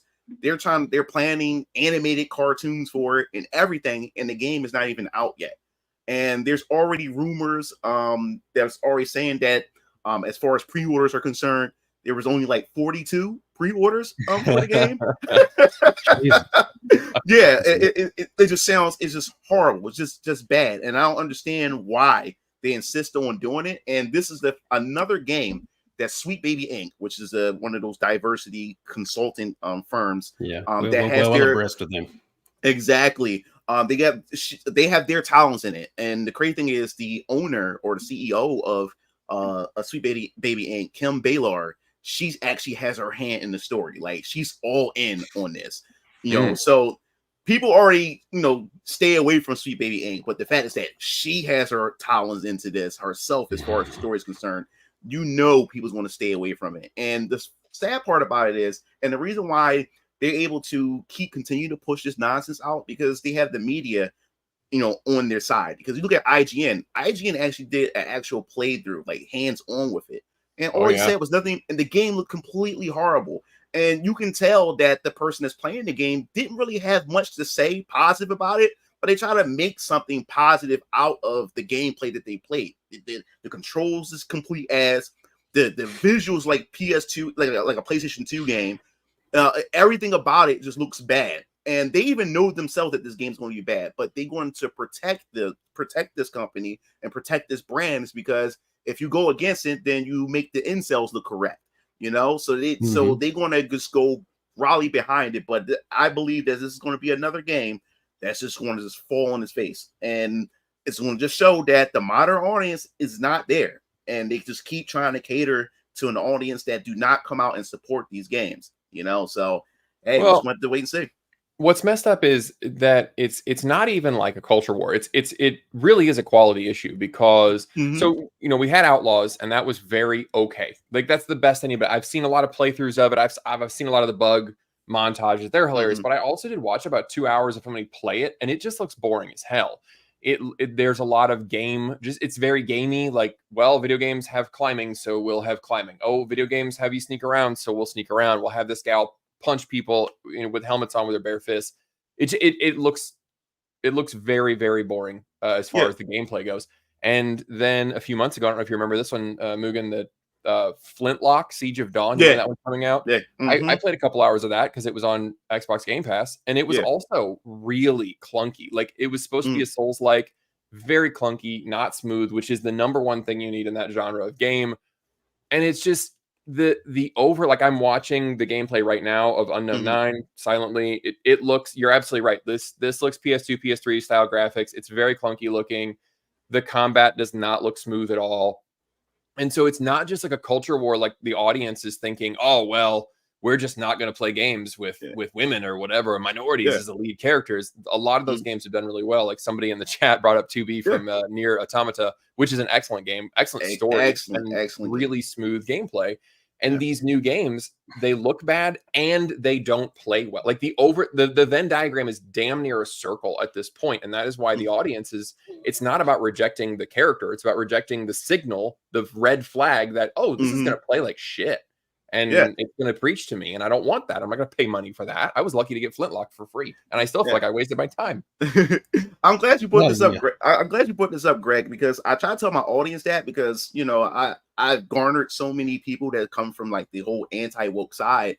And I try to tell my audience that, hey, we can't just focus on just like the culture war aspect, because the culture war aspect is just a small part of the actual problem. Because once you remove the wokeness and remove all that type of culture stuff, war stuff from it, you're still left with a problem, which is bad gameplay mechanics. In some cases, when it comes to certain game companies, greed when it comes to monetization and, the free-to-play gotcha mechanics and stuff like that, we're still left with a problem. So yes, when certain games, especially at Concord didn't fail because of, the characters look ugly and everything like that, and characters had pronouns and stuff. That was, of course, played a part in it, but the game was mediocre. No one didn't want to play that game, and plus, like I said, they charge you a $40 entry fee. So I definitely agree with that. I'm glad somebody brought that up. But yeah, and the subscription model as well. That's something I really hate about the games industry is that they're trying to move towards subscription models. Like, there's a lot of old games that I would like, old Nintendo games that I'd like to play on my Switch, but I refuse to do it because Nintendo want me to pay them $5 a month forever to play games that I already paid for 30 years ago when I was a kid. Like, 25 years ago, N64 games, Super NES games. I don't want 200 fucking games. I just want to play Ocarina of Time on my Switch. And they won't sell it to me. They want me to subscribe to them. And I refuse to do it. I actually just ROM those games. I use an emulator because, like, no, fuck you. I already paid for this. All right. I have a moral. Nintendo will come after you. Just for saying it, they'll sue your ass. No. I have a moral and legal right to play that. Right? To emulate that. Okay. I have the cartridge, so fuck them. All right. If you want to sell me the game and actually do a decent port of it on the Switch, because Nintendo are shit at porting their old games, say what you want about the emulator bros, but they do an amazing job of porting those old games and actually emulating them. emulation shit as well. See, go on to fucking Steam. I tried to play Vice City on there, and their emulation of it is broken. So I had to ROM it. I had to download the PSX and ROM it because it's it's a far better emulation than what you get on Steam. Yeah, yeah. But you're like that. Well, you're right about the subscription stuff, and the problem is it's starting to affect the actual game design. Like that's another issue. I saw somebody else point this out that like with Ubisoft, with that makes the Assassin's Creed and Outlaws, and also a pirate game earlier this year called Skull and Bones. Yeah, Skull and Bones. That's another one that apparently reports say they spent $700 million on, and it's bombing. But the issue with their games is Ubisoft really wants to funnel you. Like they're doing a lot of manipulative price tactics where the game is $70. Oh, but here's a $110 version with extra stuff, or here's $130 with extra stuff, or for $18 a month you can get our subscription. And the problem is it's affecting the way that they build the games because they're bloating the games to give you the illusion of value. Like, look, you can play this game for a really long time. It's really huge. There's lots to do, but it's all really the same boring shit. But it makes you feel as though you're getting something for your subscription, and you play it longer, you keep the subscription longer, and they space their DLCs out 2 months. They schedule them 2 months exactly. Like each game has 2 DLCs now that are 2 months, then 4 months, so that you maintain the subscription for a total of at least 5 months, and then hopefully forget to cancel it. And then they make the games bloated so that you continue to play this stuff. So it actually is making the games worse because they do want to funnel you into subscribing, and they build the games that way. Yeah. Well, I want to take a little diversion, and I was thinking about this, and the basic notion of this is, how would I do it? Like this. I want to get your guys' opinion. Who would be the most disappointed if you zapped them from a time machine from their peak of their lives or their careers to the present? So you're Tolkien and you're wandering through Oxford in the mid-1960s, and you're zapped and teleported in front of a television to watch The Rings of Power. Or you're Ludwig von Beethoven, and you're still sopping with sweat from conducting the Ninth Symphony in your carriage, and you're zapped in time to the present to survey the current stable of classical composers. Or you're Winston Churchill up on the balcony with the king at the end of the war. Everyone's in raptures, and you're waving to the crowds, and then you're zapped into present-day London. Or you're Paul McCartney in 1968, and you've just handed a first record of Hey Jude to some people in a club, and they've played it over and over and over till sunrise and raptures, and then you're zapped into present day to look at the indie top 100. Or you're Walt Disney, who in the mid-60s has just delivered his welcoming address to Disneyland and saying, "This land is your land," and then you're zapped into the exact same spot to look at Disney's current content. So who out of these guys would be the most disappointed if you zapped them into the present? That's my question. Well, we can rule out Beethoven because by virtue of being deaf, he wouldn't have to ever hear Taylor Swift. So he's doing quite well. Let me see. I mean, Paul McCartney always had a very open mind with regard to new music, so I don't think he would care too much, you know. And he did some awful stuff himself in his solo career. Although a lot of his solo stuff is good. No. He's zapped from exactly in 1968. He's just finished recording. I know. But even in 1968, he had quite an open mind. You know, he'd probably be more curious than disappointed, I think, because he's such a positive guy with a positive mindset. I think Churchill would be horrified. But I think any English person would be absolutely. I think any English person today is horrified when they enter London. You know, I can't imagine Platoon particularly enjoys the sight of modern London. Oh God, I know, I hate it. I dread it every time I have to go in, which I don't have to do very often, thankfully. I'm going to have to go through it at the weekend, though. It's going to be horrible. I have to go through Luton first, which is like, it sort of prepares you. So there is that. Platoon, are you at a point within British society where you've gone past the point of thinking, if we all did one big effort together and we really worked on this, we really tried how we could turn things around in society? Or are you like Cal Pilkington now? We just go, I can't be doing with this. Pretty much that. No, I have absolutely no faith in anything ever getting better ever. So, you know, if it ever does, I'll be pleasantly surprised. But if it doesn't, I'll just be able to say, I told you so. It's the best position to be in. Yeah, no hope at all. I'd probably say the answer to the question that Tolkien would be the most disappointed, given that he was already disappointed with Oxford in the 60s. He compared, I think he compared Beeching, the guy who destroyed all the railways, to Saruman, and the people who were making Oxford more amenable to the motor car in the 60s, he said had Saruman-like tendencies. Town planners he compared to orcs, which I completely agree with. So I think, yeah, on the basis that he thought the 60s was too modern for him. And didn't he also quite famously refuse to stop saying the Latin Mass as well, I think, in church? Like, he would stubbornly stand up and say the Latin Mass even after it became English. So like, he's like pre-modern, and I like him for that reason. I don't know. I think I kind of lean towards Walt Disney a little bit, because if you see if you saw the modern Peter Pan, like, that would throw you, I think. I don't know. I think that an honorable mention needs to go to Karl Marx, because if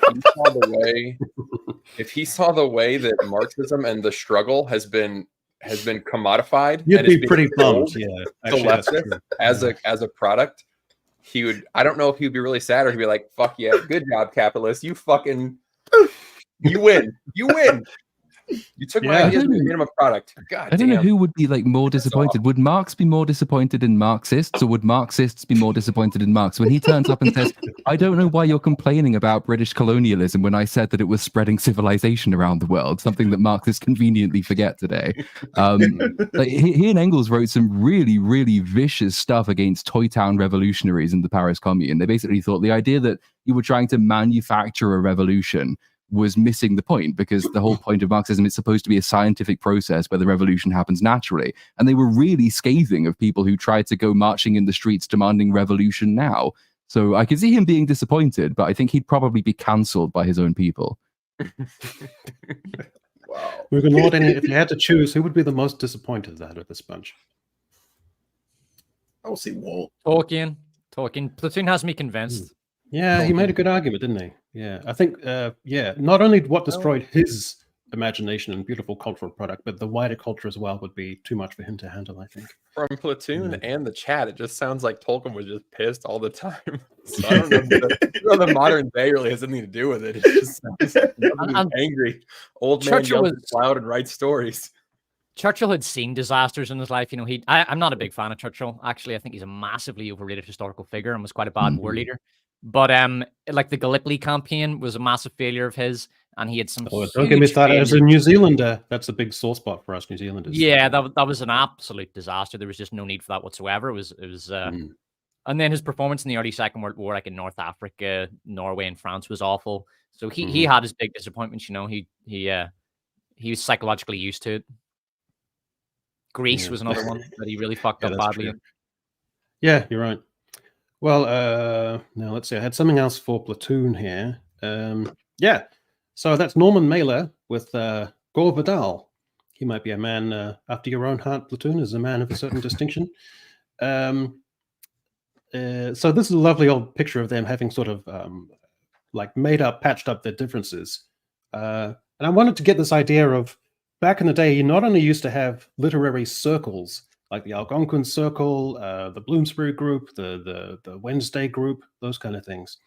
And, a lot of writers are saying that those groups are kind of gone now. And but there also used to be bitchy kind of rivalrous stuff that would be quite humorous among authors. Oscar Wilde once said of a critic, he has nothing to say and says it. And there was another guy who bitchily wrote about Anthony Trollope and said that described his great heavy shovelfuls of testimony to constituted English manners in a kind of bitchy way. And even on TV, you would have William F. Buckley and Gore Vidal, and Buckley couldn't. You could tell that he wanted to tell Vidal that he was queer, but the television censorship wouldn't allow him to. So he's straining at the bit, and he says, "There's something of the feline about you, Mr. Vidal." And Norman Mailer met Vidal at a party once, and Vidal had written a terrible review about Norman Mailer's book about feminism. And so Mailer just punched him in the face. And Vidal is reported to have said that once again, Mailer has words fail Norman Mailer. So all this kind of bitchiness is gone. And I just look at the the TLS Platoon, which used to be kind of like have a bit of energy to it and a bit of life. But look at this. Thinking outside the box, is it time to reconsider prison's place in the penal system? Okay.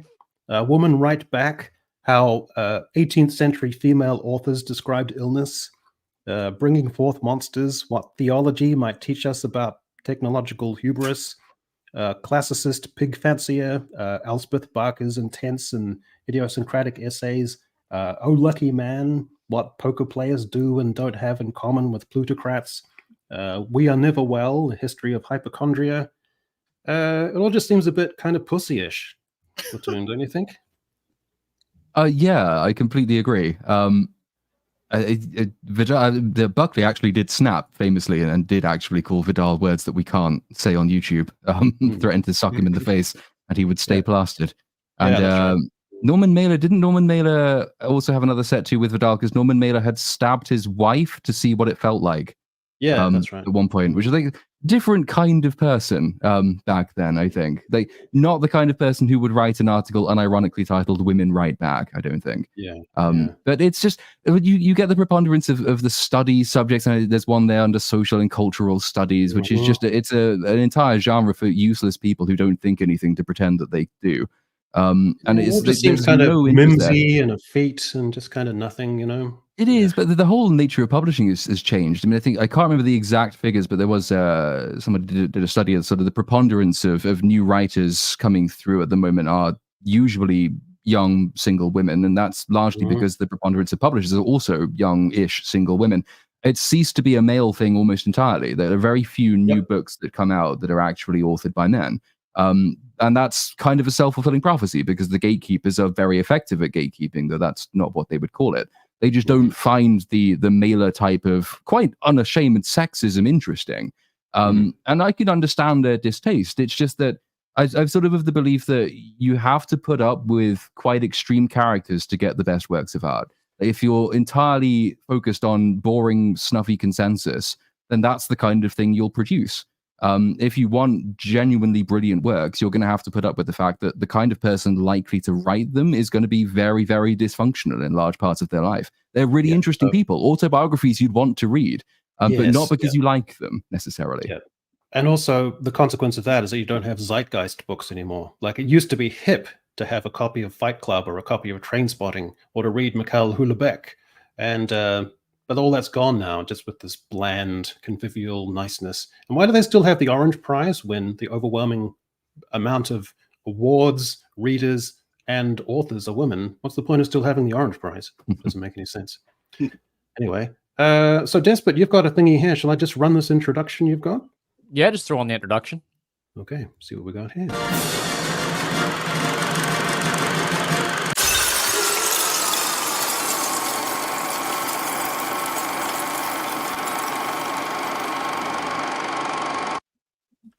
That's one hell of an introduction. Should I bring it up on the stage? Yeah, just the second thing?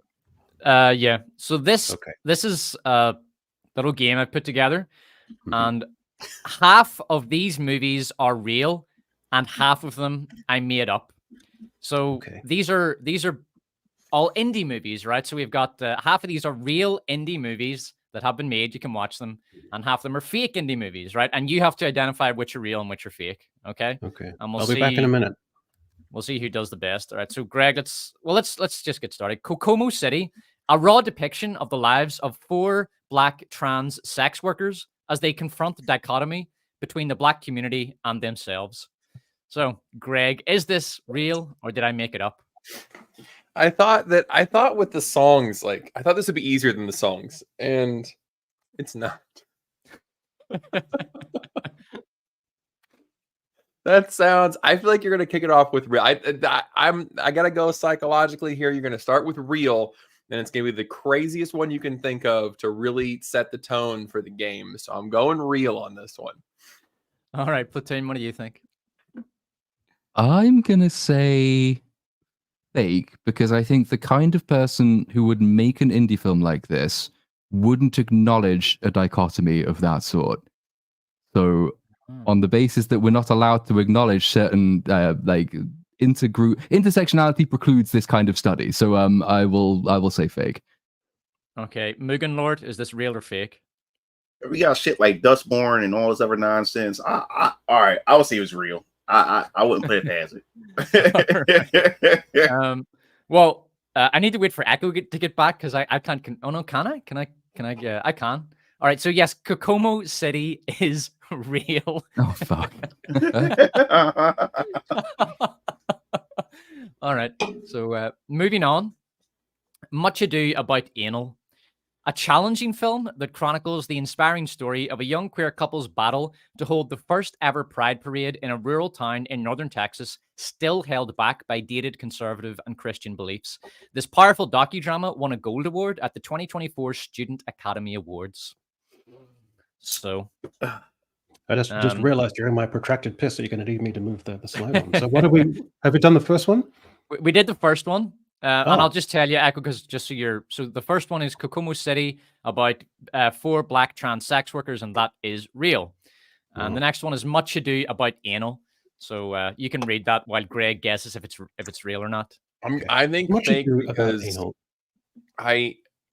as many comments as I want to make about this. I think it's fake because I don't think that anybody who would make a movie like this would also have the self-awareness to try to make a parody title as well. They would be taking it too seriously. So, well, I get to rely on because I'm used to being on the other end of this, and so I understand the psychology of creating this. So I feel that gets me perhaps an in. My instincts, I don't want to be despotian about this, or despotic, but I think my instincts go fake on this. All right, Platoon, what do you think? The last, I'm going to say fake because the last one was real. So no reasoning there besides that. To qualify, I do want to say I know that this has to be real, but not in the student film industry. There is an industry where this is a real movie, but we are talking about student film, right? All right, and MugenLord? I think real. This is fake. Oh. All right, let's move on. So, The Broken Lives We Remember. Following their mother's death, sisters Sophie and Amelia set off on a road trip back home and reconcile with their tragic past by confronting their father about the abuses he inflicted on the family. So, Echo? My instinct is fake because I think the title was kind of a little bit too overwrought, that I think you sort of lent into it being a little bit overwrought in the title, but road trip back home, reconcile with their tragic past by confronting their father about the abuses he inflicted on the family. Geez, it's rough. I'm going to go actually maybe real. I think the title lends towards fake, but the body lends towards real. So I'll just by a hair, I'll go with real. All right, Greg? I got to go the other way. I think the description, the title, I agree with you, feels like the pretentious shit that they would name this, but I feel like the description says it's not real because it's not going far enough. I mean, it's just a man who abused his daughters. That's not going to make it these days. He also needs to have, I don't know, has slavery in his ancestry, or he's got to also be like a terrible playboy or something. There has to be more to it. See, it's not enough, so it's fake. All right, Platoon? I think it sounds really bleak and really, really boring, and I think it would be of immense interest to the person who made it. So I'm going for real. Real, okay. MugenLord? I'm going for fake. It doesn't sound. It's not over the top enough, and it sounds like something that you can just watch on Netflix or something like that. So I'll go with fake. So yeah, hang on. So Greg, is this my equivalent of a vanilla that he's put in there? Is that possible? I think so. I think that he is trying to trick us by keeping it tame, but it's too. Yeah, I'm going fake. It's too vanilla. Yeah. All right. Okay. This is fake. So yes. You figured me out there. Let's see. So, All of Us Strangers. Adam, a screenwriter drawn back to his childhood home, enters into a fledgling, passionate relationship with Harry, his downstairs neighbor, while discovering a mysterious new way to heal from losing his parents 30 years ago.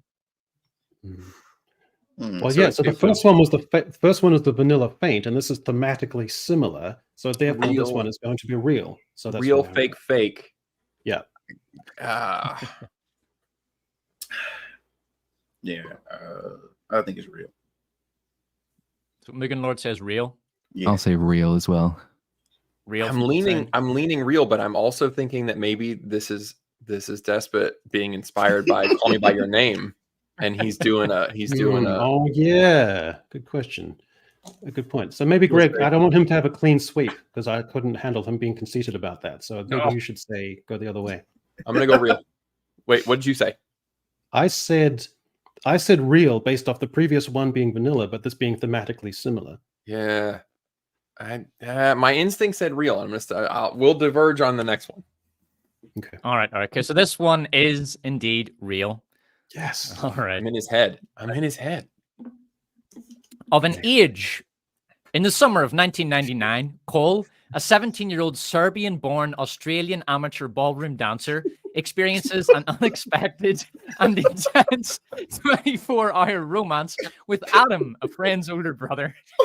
This shit. See, that's what feels like an over-the-top fake.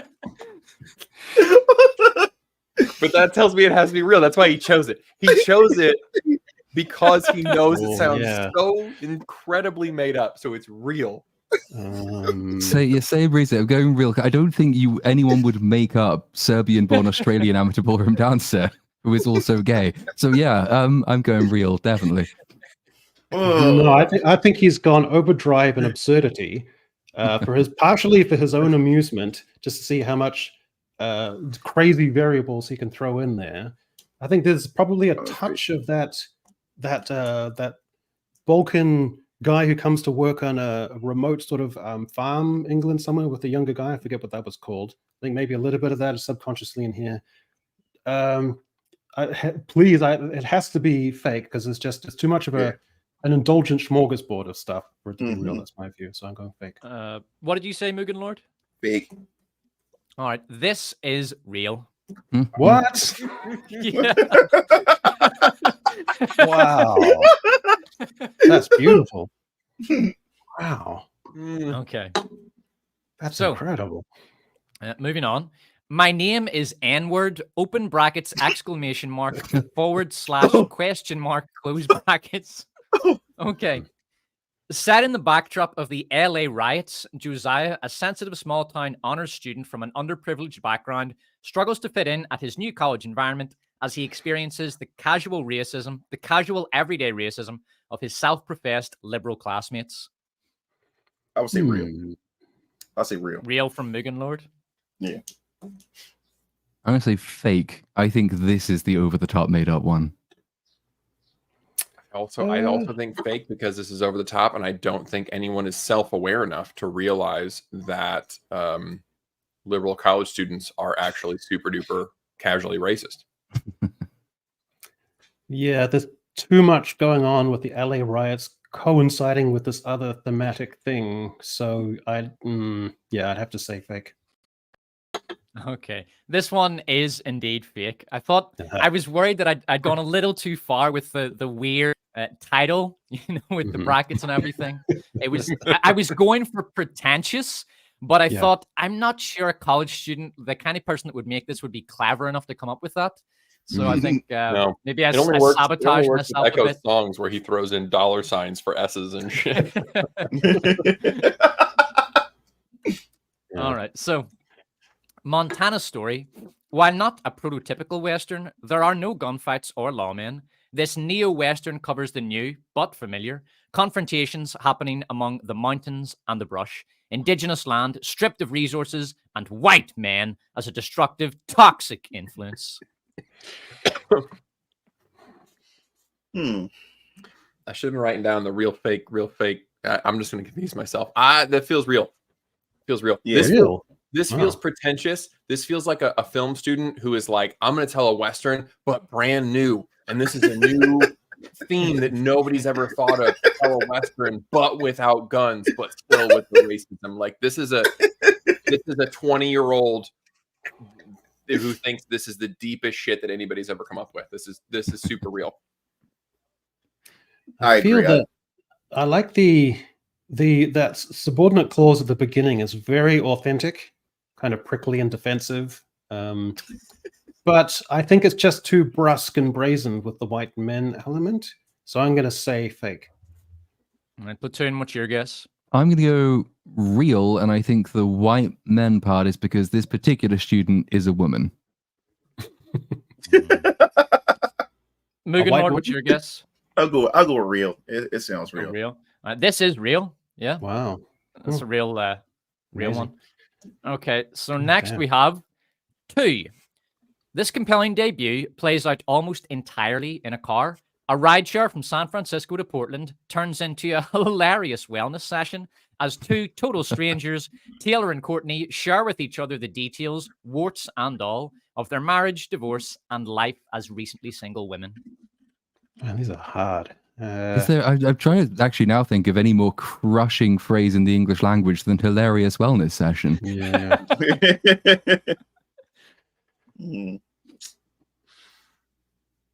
San Francisco to Portland seems to obviously caricaturing. Taylor and Courtney sounds too caricaturing. Marriage and divorce. Recently single woman. Almost entirely in a car. It was like a hackneyed, overwrought structural device. So I'm saying fake on this one. Yeah, I'm with you. Greg, what do you think? I'm with you on fake because I also don't think that a feminist movie is going to say warts and all. There's no warts. They're empowered. They're amazing. All right, Platoon. I'm leaning real. Just about leaning real. Okay, and MugenLord? I'm going real. Okay, so this one is fake. Yeah. Yes. In fact, I deliberately went out of my way to use warts and all because it's a cliche and it's the kind of thing that a hack writer would put in there. So I was hoping that would throw you off a bit. But yeah, I think Echo, was it you said that a feminist maybe wouldn't use that phrase? Yeah, what did I say the phrase? No, I think that was Greg. Yeah. Oh, Greg, you said that? Yeah, I mean, that's maybe it's a good point. Anyway. They would never, there are no faults. What are you talking about? Although I really think I nailed the name with this one too. It's such an indie movie name. Oh, absolutely. Okay. Rivers wash over me. After his mother dies, Saquon, a sensitive teenager from Brooklyn, moves in with relatives living in a small town plagued with secrets hidden deep within its lush rural Alabama terrain. Saquon finds refuge in a friendship with a troubled girl who astutely hones in on his true sexuality. Fake. This is bullshit. Fake. Fake. Fake. It is so bullshit. I'm going real. It has to be real. that's me. I'm thinking real. It's like it's too much. It has to be fake. Okay. This is real. Fuck off. Wow. Wow. Yes. Oh, fuck. Wow. Saquon, that's amazing. Yeah, M8566 got it. Despot would use astutely. Like that was the tell. Oh no, it's real. But I wouldn't. Yeah, it's real. It's real. That's right. Wow, that's crazy. Okay. Dying kind of sucks, or in the original French, le mort c'est un peu nul. Anaïs is a free-spirited young woman who ran through life as if afraid that it would one day catch her. But after a fatal bike accident, it all comes to an end. Unable to come to terms with her death, she returns as a ghost to the lives of her family and friends. She discovers her brother's hidden sexuality she knew nothing of, her father's mistress, her sister's abortion, and many other secrets that reveal a life that was far from the innocent dream she remembers. I'm going with fake just because you want to show off that you know French. Platoon, what do you think? I'm thinking fake, I think. I've only ever heard the name Aeneas once, and that's in the movie Aeneas in Love. And I suspect maybe that, I don't know, maybe that's where the name's... I'm going fake. Oh, man. Okay. No, he's vaguely aware of Aeneas Nin. This seems like a very pastiche of what a French film would be, and it's kind of slightly whimsical, but also morbid in there as well. Plus, you've got the checklist, the kind of itinerary of things that she discovers. But then again, that's quite French. I'm Go with your gut. Just go with your gut. I'm locking it in. Okay, okay. I go with real. All right, MugenLord. Yeah, I'm going with real. I think the premise is just dying, and then you think your parents or your family was just perfect, and then now you're a ghost, and now you find out all this shit behind closed door. That premise sounds like something that could be interesting, at least. So yeah. Well, that's why I wrote it, because it is an interesting premise. Look at this. This is the comment of the day. Fake. If it was actually French, you'd know about it. I don't think indie movies are ever this interesting. Yeah, no. Because it actually does sound like a half decent premise. Yeah. Yeah, it's quite good. Anyway, so great freedom. In most stories, the liberation of the concentration camps is the beginning of the end of a nightmare, but Austrian film, Great Freedom, shows that the truth wasn't as simple for everyone. In many cases, LGBTQ plus concentration camp inmates were simply transferred to prison cells. Austrian My gut film says real. Freedom. I'd So you're say saying, real. is it implying that the Austrian film great, the director, the auteur, is named Freedom? That's the auteur's name. Is that correct? The film is named Great Freedom. Oh, okay. I'm actually going with real. I think real on this one. Don't like the name. Lord? Yeah, I think real. All right, you all got it. This one is indeed real. Mm-hmm. Okay, and the last one here, Mercury Snowflakes or Quecksilberschneeflocken. Rania, a Palestinian refugee and single mother living in Hamburg, fled her homeland with her 2 daughters following the death of her husband in an Israeli airstrike. Rania and her family escaped the war, but now face a new threat as Germany is engulfed by the rise of the far right. Mercury Snowflakes follows Rania's legal fight against deportation as her daughters experienced daily racist abuse at their new school. Oh, this is the hardest one because it could be, it's anti-right, it's anti-Israel. They even use the word snowflake in it. Like, I think that makes it too interesting to be real. Yeah. Mercury Snowflakes. But it might be one of these people that's like, oh, they're claiming the name. We're gonna claim Snowflake, just like Safe Space in that comic that Marvel tried to put out. Oh God. My first instinct is that Despot kind of ran out of steam creatively, and so this is a fake one, no, a real one that he's tacked on at the end. Rania's legal fight against demons, daughters from daily racist abuse. It's bleak and it's austere. There's no comedic element in it. So I'm gonna go with real on this one. My gut was telling me real, and the last 4-in-1 with the title was fake. I think that was this is a fake. It's real. I'm going real. But I wonder if Despot has a simpering sense of anticipation that he's going to get away with Quicksilver Schneeflocken. That's what I'm worried about. It's all mind games with him. I don't want him to get away with that. I don't want him to get away with that. So I have to get. I'm perfect thus far. I have to get this one. I need a clean run here. I Platoon. What do you think? I am going fake. MugenLord? I'm going with fake. That's what I'm going with. Yeah, hold on. I don't want him to get away with Quicksilver Schneeflocken.